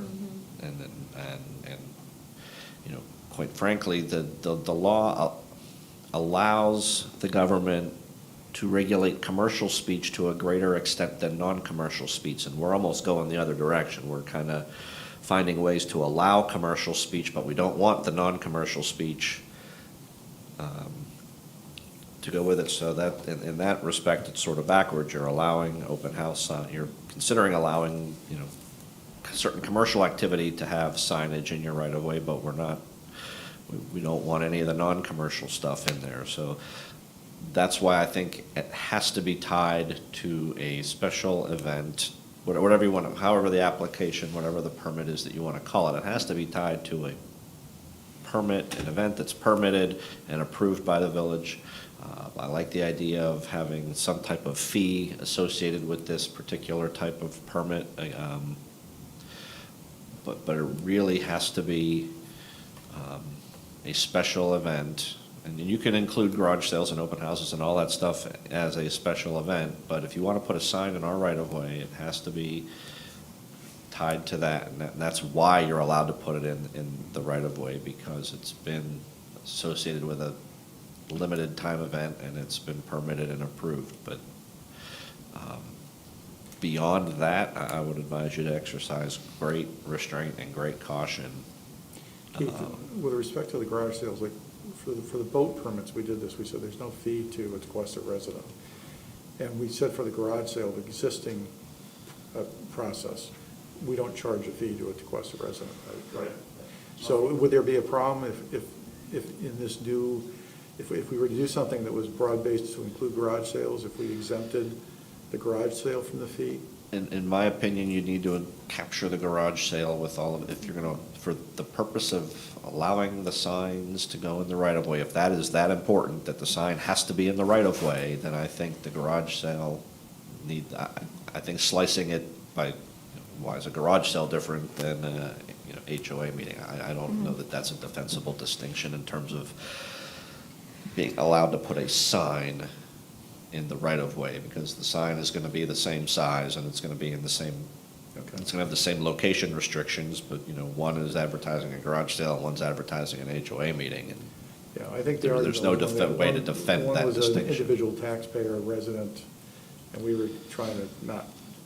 So my opinion is you would have to recapture the garage sale with everything else in order to make it So to defensible. be clear, the resident can get a permit to have a garage sale at no cost, Today. or Yeah. tomorrow. Yeah. But if they wanted to put a sign in Yeah. the right of way, they would then have to. You'd pay have to have, some Right. special rider with that permit now. Got If you it. want to put a sign in the right of way, then it's this, They we'd don't have have we to have to put a figure sign. out the logistics of that, Yeah. but, Okay. My original intent was always to be treating it like it's a special event. It's something that has a specific date, even a specific timeline during that date, and then it has to be removed. It was never just for a free-for-all, like, I want to put one out in my yard today. It's very specific But to special events. unfortunately, you're saying, the other thing I think that would be important is enforcement of that, because if we start, it's only been out there an extra day, now you've got illegal signs in the right of way, and why can't I put my illegal sign out in the right of way for one day? So, it's, how does this address political signs? that's what I'm saying, that's the big problem, because, again, you're completely prohibiting non-commercial speech, you're allowing commercial speech to a certain commercial speech and some non-commercial speech. The example of the HOA meeting, that's not necessarily commercial, and the example of some other special event that has a sign attached to it's not necessarily commercial, but that's why I'm saying it has to be someone's special event in yeah. order to do it. I'm actually confused why you asked that, because for me, unless it's saying vote here, and if it's just a political name because it's a candidate, I don't see that as a special event. There's no date on it. Again, if it was something that said vote here or vote tomorrow, that I take more as a special event. But if it's just John Snyder here and John Snyder there, Right. I don't consider that a special event. I wouldn't see why the village would approve that as a special event sign. Well, let's talk about the realtors. How many times a year are they allowed to have a special event? Did you put in here? 2.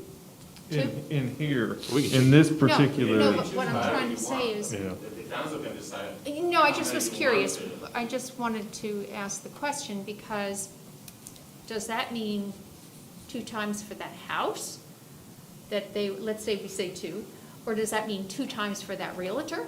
Sure. Or, so we're talking about a lot of gray areas here that it would be a special event to have an open house, right? I mean, we'd say that. But if you have like Waterpoint, who is, all over, the country club and others, are we going to say to, we're going to say to him that you can only have 2 times a year, or maybe it's 4, but whatever. Are we going to say to someone, we are limiting your ability to have an open house sign to only 4 times a year? Tied to the property. That's what You're going to have to tie it to the property. Yeah, I would think so. Yes. That probably is the easiest way to enforce that. Okay. That's the most objective way to enforce it, I think. All right. I would agree. But So, that's a great So the clarification. property for 75, Tequesta Drive, for example, will have 2, Okay. 4, 6 permit, whatever amount you decide to do per the calendar year. per the property. Okay, I was just curious how you would handle That's it. a good question. That's a very good question. The 3 feet by 3 feet is, again, I don't know, the realtors usually have their own signs. I think that they put in places all over the county or wherever they Yeah, go. this is standard sign that most Yeah. realtors use. That's the This size? is Three square feet. 2 by 1.5. That's a pretty standard size if you send any digital graphic to That's a 2 sign. by 1.5? Yes. 3 by 3 is huge. 3 by 3 is. 3 square double feet. the size. Oh, okay.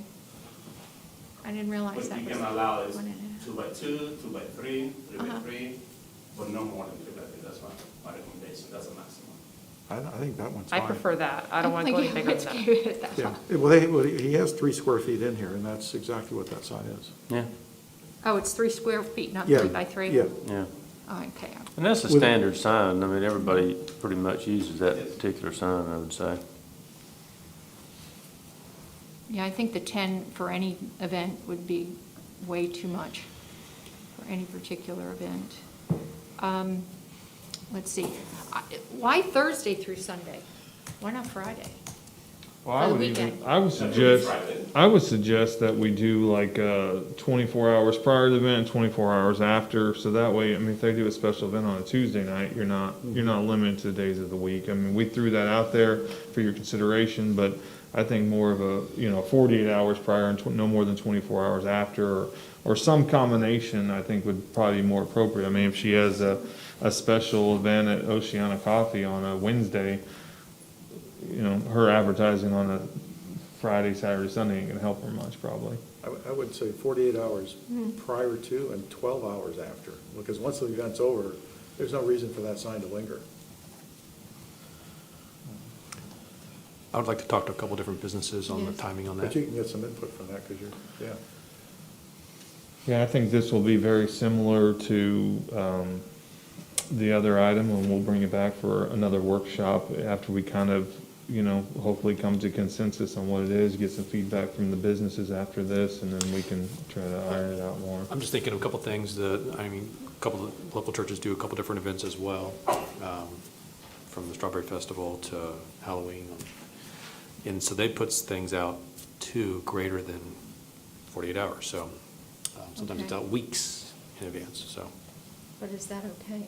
No, I'm not suggesting that, I think that they should be aware. I know that they can And, contact. we're basically just we're just putting signs back in the village is what we're doing. I mean, we're going from, let's, kind of not do that to going back to it. And especially if you say, if it's a Tuesday event, we could put it out 40, let's just use that as an example.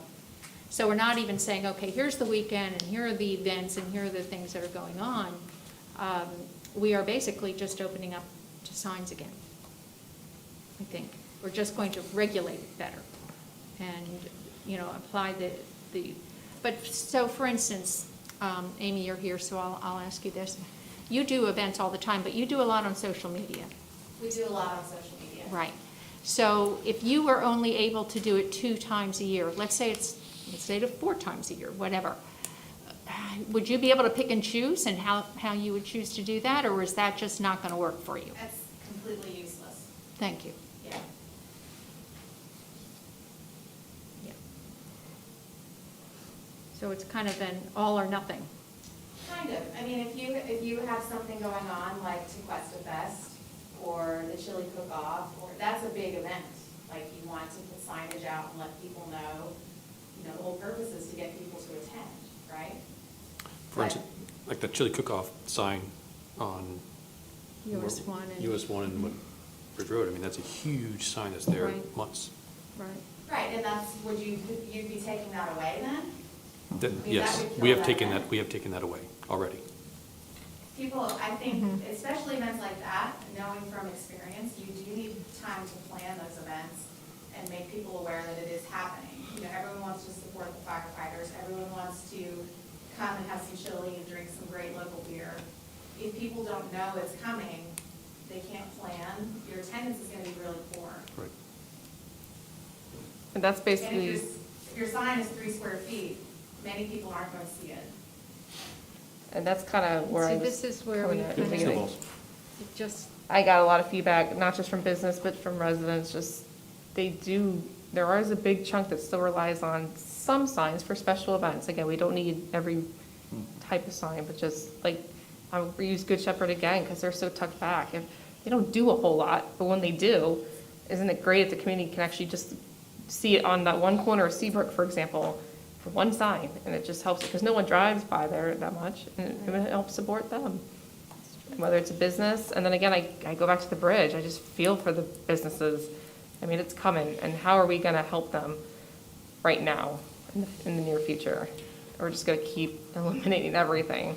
Well, something like the bridge, Keith, could we In the same way we made an exception for the businesses because of the emergency declaration associated with COVID, Time it out. could we, as a village, issue an emergency declaration which would allow us to create special rules during a period of time where, you know, people are facing an adverse event? Well, even when we did the US 1 project, there were Yes. then- there were signs Right. directing businesses open.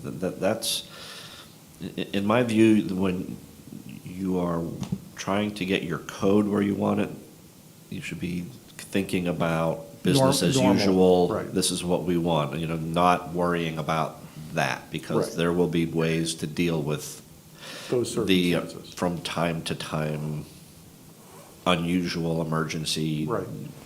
road construction situation. That's not what you should write your code for. You should write your code for how you want business as usual to be. Okay.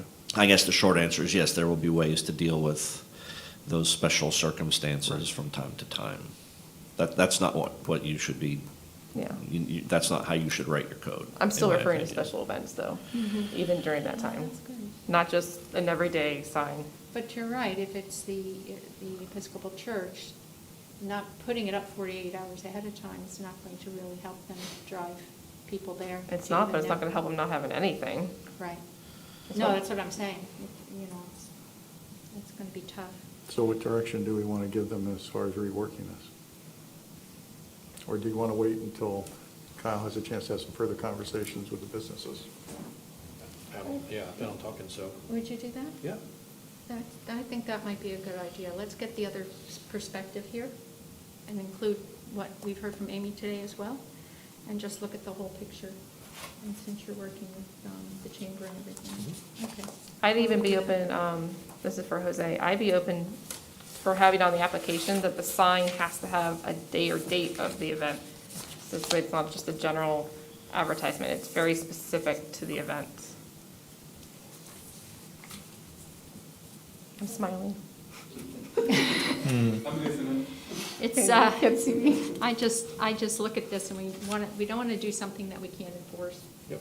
And That's true, too. we have Jose and one person, and the weekends are the most egregious. I mean, that's when people put their boats on their lawn. They know these guys for the most part on here. Now, they have been. I actually was following one home. Yeah, we did. We pulled back, and they saw a fence going up on my street. Yeah, I got that. That it was a Saturday or Sunday that somebody was there, so Yeah, thank I you like for to work that. on Saturday, not on Sunday. Okay. Yeah. But that's tough, because there's one person driving around the entire village. It's just gonna be tough to enforce, and if we don't enforce it, then what's the point?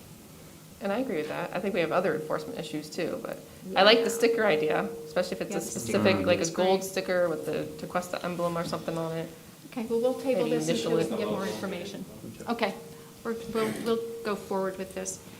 All right, last item is number 5, which is the resolution to Palm Beach County to support moving forward with opening and increasing capacity of businesses. And I think you mean 100%, I think is what this is. Yeah, well, we had the emergency declaration and we allowed signage in the right-of-ways. We said until Phase 2 started. Now, Phase 2, the way it was originally envisioned by the state was that restaurants would be able to go back to 75%. That did not happen. But if you look at the original task force report that Jeremy was kind enough to send out, they clearly state that that was the objective. And then Phase 3 was 100%. I know, Jeremy, you made mention of the fact that Palm Beach County was still at 50, but when you look at the state order was pretty clear here that said, in order for them to limit it to less than 100%, they had to quantify the economic impact of each limitation or requirement on those restaurants, and then explain why each limitation or requirement is necessary for public health. I haven't seen anything in that regard. I don't know, maybe they have issued something in that, along those lines, but it would seem to me that unless they've done that, there should be no restriction on our facilities going to 100%. When we talked about taking the signs out of the right of way, again, it was on the presumption that Phase 2 meant something was going to happen that was going to benefit them. people said, well, they could open outdoor dining to 100%. Well, that's great, except that it's 90 degrees, the humidity's 100%. And people want to be inside, not necessarily outside at this time of year. So until we get an increase in inside dining, personally, I think we should go back to allowing the restaurants to have their signs in the right of way, to try and entice and bring people into the facilities until we have a green light that these facilities can go back to operating in line with what the state's put forth. And again, I don't know if you've got any clarification on this, Jeremy, but I'm not seeing anything where the county has met the requirement that would allow them to continue to maintain a 50% restriction at this point in time. They unequivocally, they're still at 50%. If you go back and listen to Mayor Kerner's press conference on Friday, he specifically mentioned the financial impact to businesses. He said the key words that the governor had set out. So, the governor gave it to local municipalities to enforce it up to 50%. They couldn't go below it, and Mayor Kerner hit those two key points that the governor has laid out. They've been crystal clear that they're still at 50% for all businesses.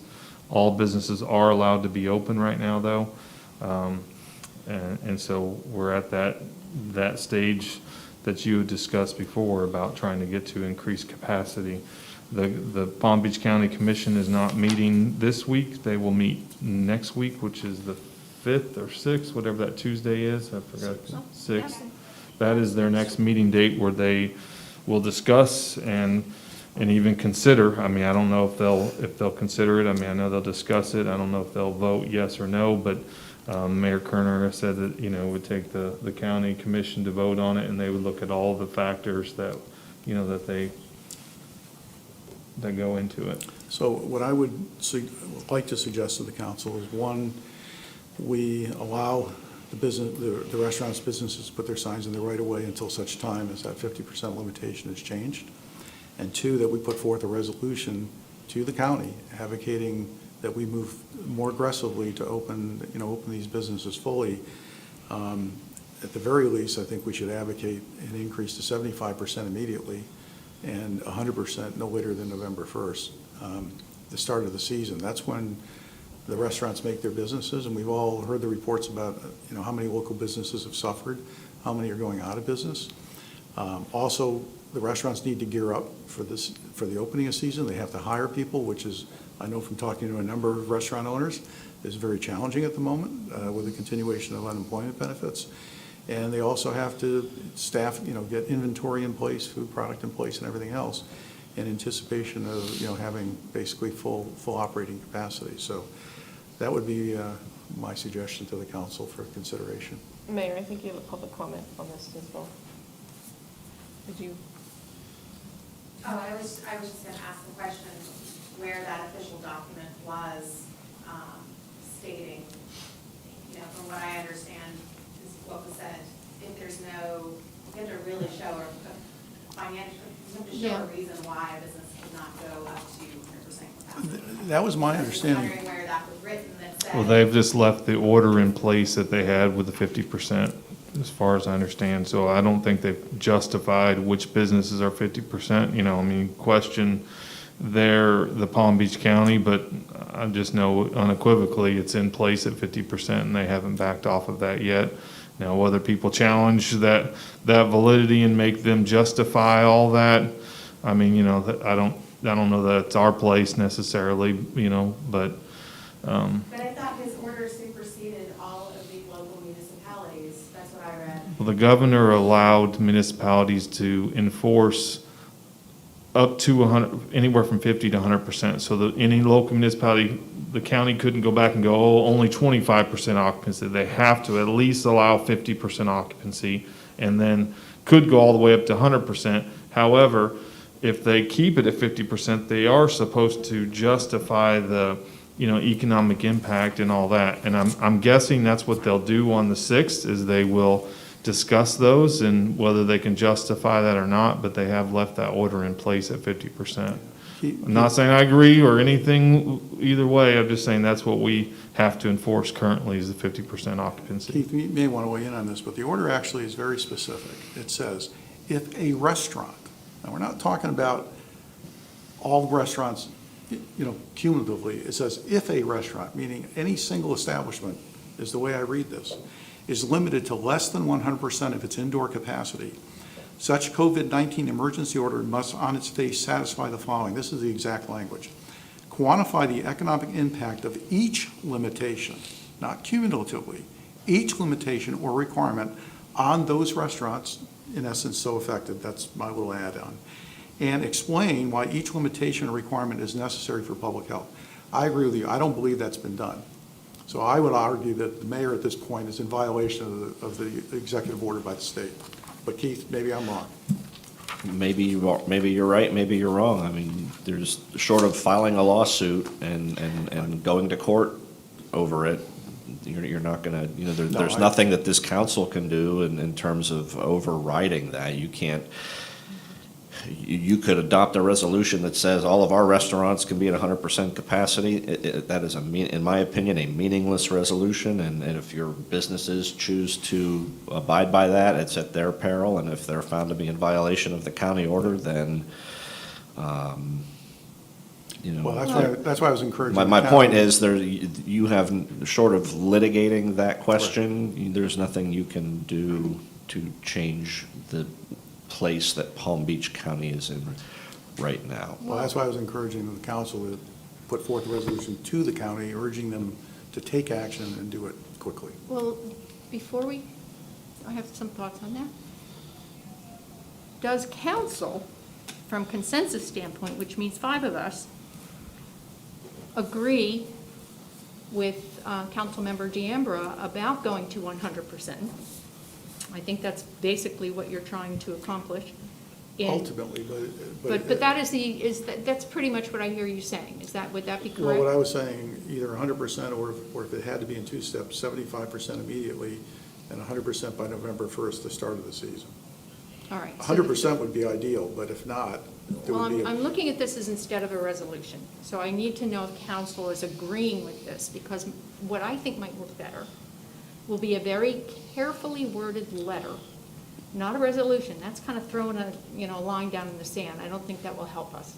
And I think also that we have a new county commissioner coming in. Clearly, we want to be in a position that we're all working together. We want to work together I agree with that. on a lot of things, as we know. Yes. So my thought is a carefully crafted letter that we go through, that we agree to. That letter then, of course, goes electronically to every one of the county commissioners. I know 5 of the 7, I don't know the other 2. I will pick up the phone after we send it, and I will just encourage them to understand that this is the will of the council. What I need to know is this the will of the council before we go to the county and ask them to go forward with this. Well, let me just ask you this, Frank. What makes you think that they're going to make an exception for Tequesta? No, they're not. So this is. That's the reason why. No, this is just our voice, hopefully adding to, because I've heard other municipalities are also pushing the county commission. So we would just be formally adding our voice to that push to say, hey, we need to move this forward for the benefit of our businesses and our residents. I would just say I'm in favor of sending a letter that would request that the county list the economic impacts of their decision. And that, if they decided to hold it at 50%, let them list those economic impacts that they have listed, that the state has required them to do. Well, they're already required to do that. How can they do that other than going to a specific restaurant and get that information? I mean, it's not in their hands. How can they demonstrate anything unless we get some real data? And the data would have to come from the restaurants. Well, that's, Correct. but according to this, and again, I know what you're saying. it puts the onus on the county Mm-hmm. to justify its decision. So what Keith- I'm saying is, we need to say to the county, just again, my opinion, hey, guys, we don't think you can justify it. 2, businesses are hurting. We need to move this forward, and we want to let you know that this village, this community is in favor of moving this forward as quickly as possible. Keith, let me ask you this. I mean, You have a lot more understanding of how it all works, obviously, than what I do, but what is your opinion? How do you feel like we should go about trying to accelerate the opening of a higher percentage of occupancy? If the council's going to do anything, I am completely aligned with the mayor's suggestion. A letter and phone calls and discussions is your best way to have the opportunity to maybe move the needle in the right direction. Have your join, as you said, have your voices joined with other local governments who feel the same way and express that. I think that's your best opportunity to try and move that needle. Well, I would be in favor of doing that. What I'm not in favor of is making a bad decision, because that's what we would like to do and to help the local restaurants and other businesses for that matter, to get open back up and to put this COVID behind us.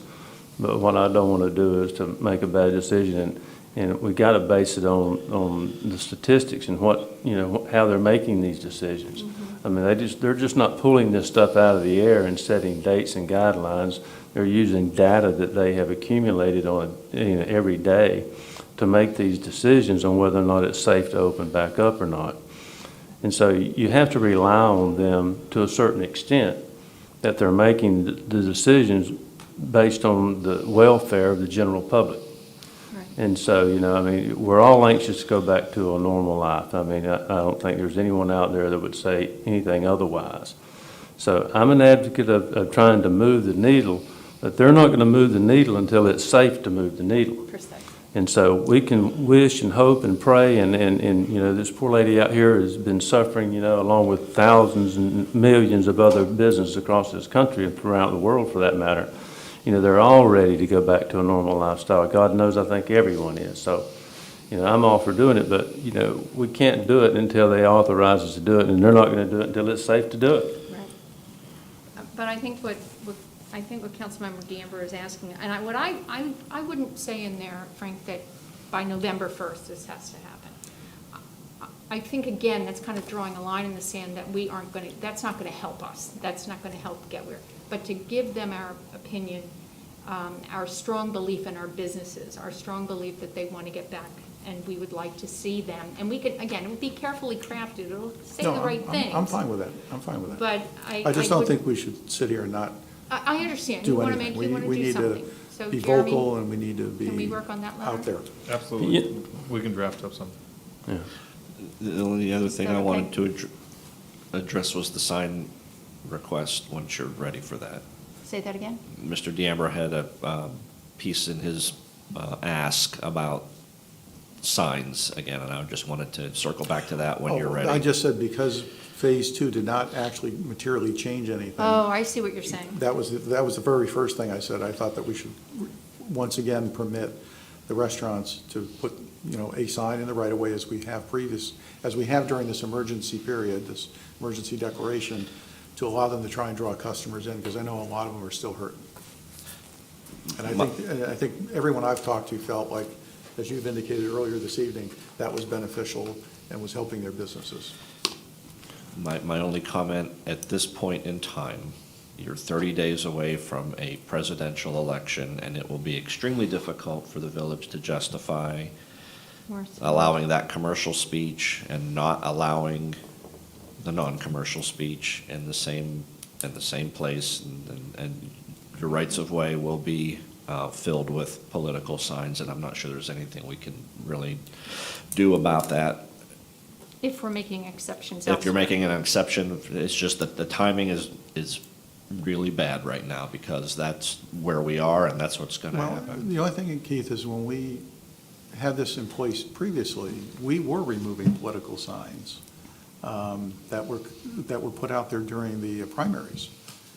And because we said this was done under, again, that emergency declaration, and was very specific to the businesses to assist and aid them in trying to stay in business. And during the primaries, as I just said, I know we were pulling political signs. I was not aware of that. I'm just telling you, you're going to get pushback on that. You've already gotten pushback on that, and that will be, there is some exposure there. I will, it's for you to make the policy decision, but I can't tell you you're not exposing yourselves. We're exposing ourselves because we're not doing it for both commercial and. Correct. and- Either why allow it couldn't- or don't allow it. Yeah, In my opinion, that at this point in time is the best legal course to take. It would If be you so want, confusing, put them up, take them down, put them up, put them down, and What are we going to then, enforce? Are we and going then- to enforce the political sign, or we're going to enforce? Right. What we enforce? But even no clue what putting- I'm going to enforce tomorrow, to be honest.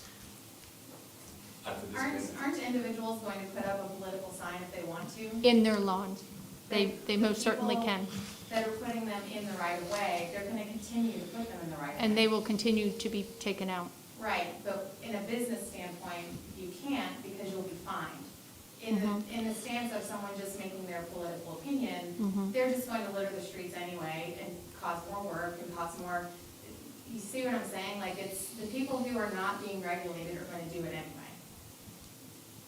Correct. There's nothing gonna keep people from putting their sign out.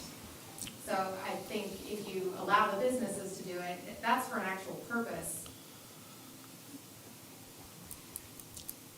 We made the exception before. I would still be in favor of making the exception again until something materially changes that benefits these businesses.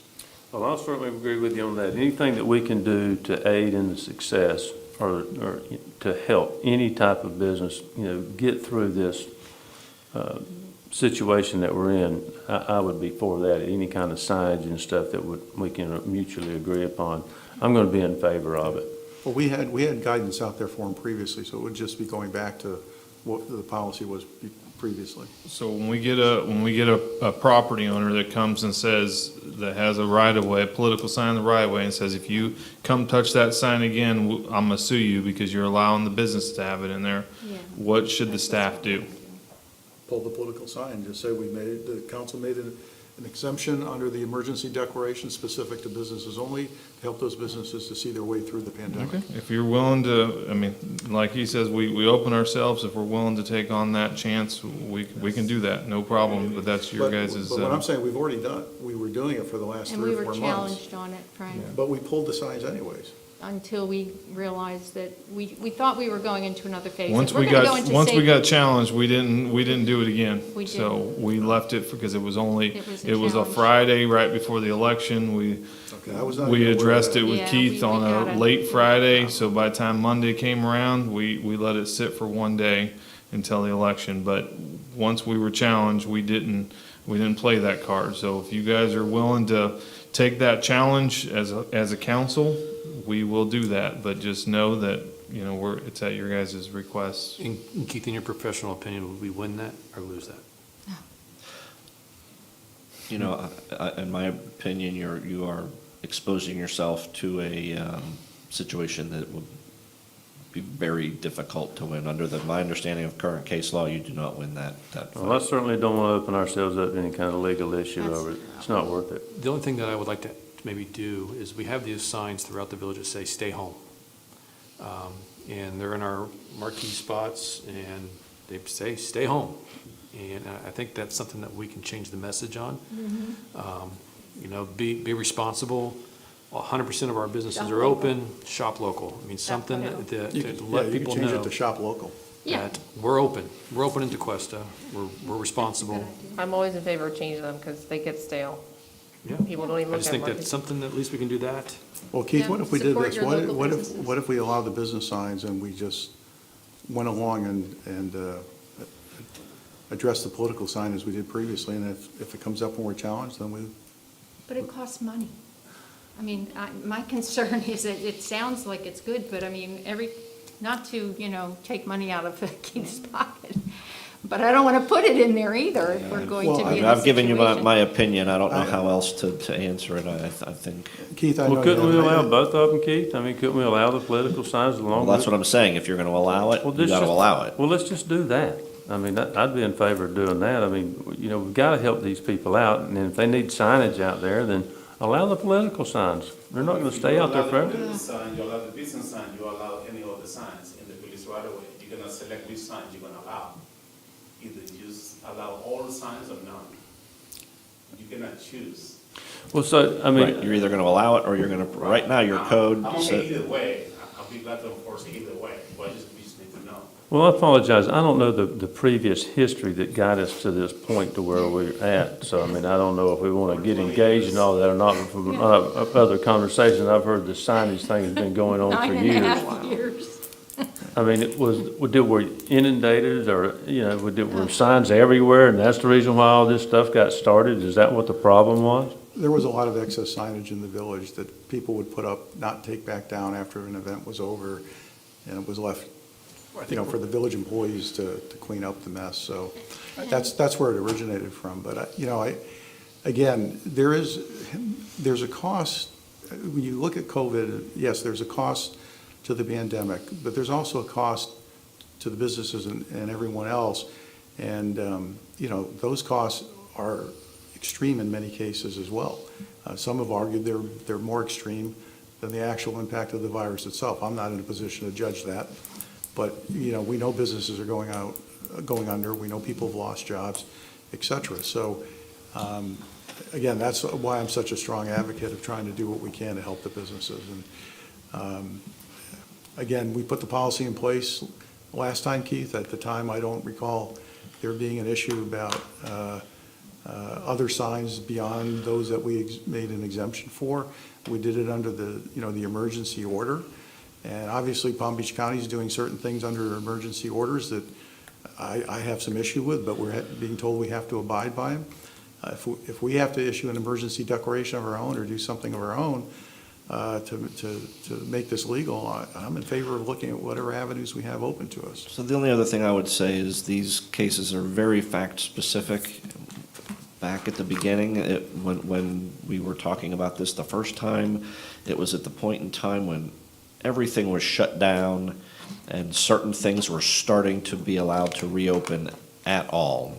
You know, now we're in a little bit of a different place. I think now we're in a place where everything is back open, and is it 50% or is it some other number? But everything is back open now, and so the facts are a bit different now. And In other Yes. words, I agree the with you. assumption is Yeah. they're open. But open at 50% isn't sufficient for a lot of these businesses to survive. That's the problem. No, I think, but we're talking signage now, I think. No, I Right, know, I'm saying back then, everybody was closed, and then And so certain you needed to businesses let were a few starting to be people know. allowed to open. Right. Now, everything's open. Everything's open, so it would be assumed now that it would be open, is Right. what you're saying. As compared to having to have a special sign to say Right. you're open. I think that we should do anything and everything we can for the local businesses, but I do not think we should open the door with signs. And-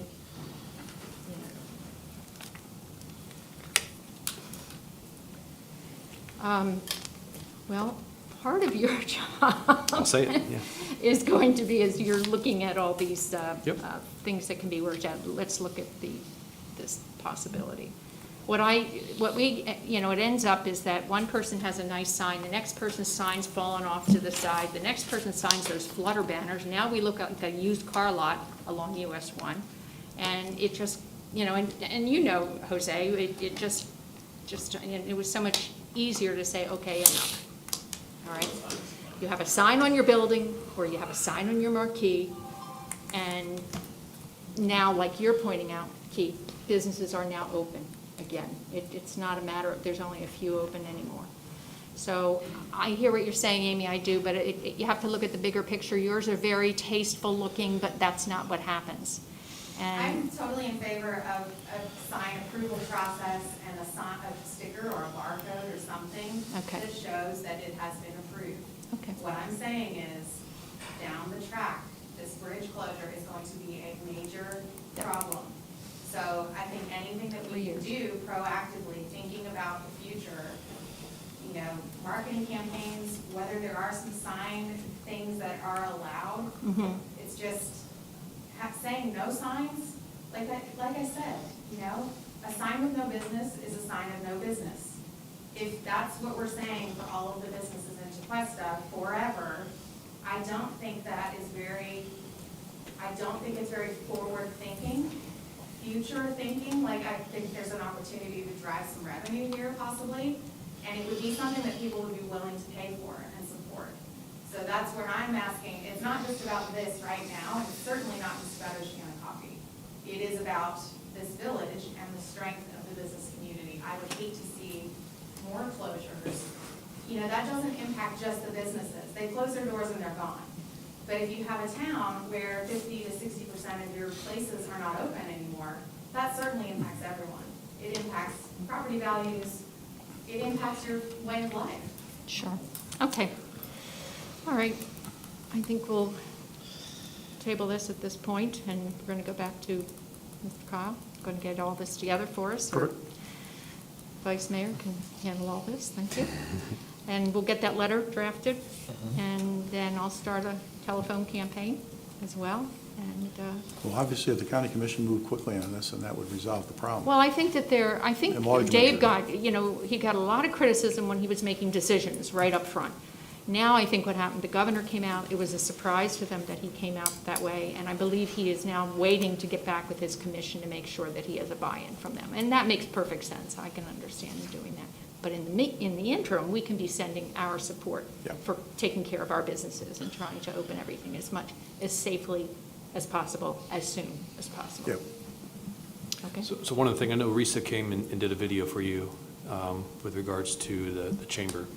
We're going to start doing it as well, going to local businesses and doing the same type of thing, trying to put that out there. So, I know I'm doing one video in early October, and if any other council member would like to do it, I'll make sure Lori gets a hold of you guys and start filming those out. Excellent.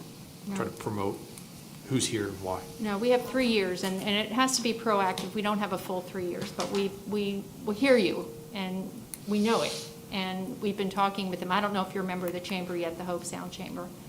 But that's what I thought. But they have a budget. They have boots on the ground. They have a different situation now other than what we had before. So, I hear you, Amy. I do. Thank you. I truly do. All right, if there isn't anything else from anyone, I would entertain a motion to adjourn. So moved. Second. All in favor? Aye.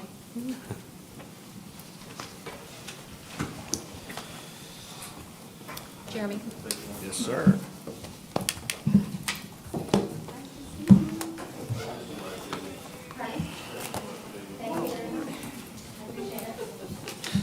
Good night.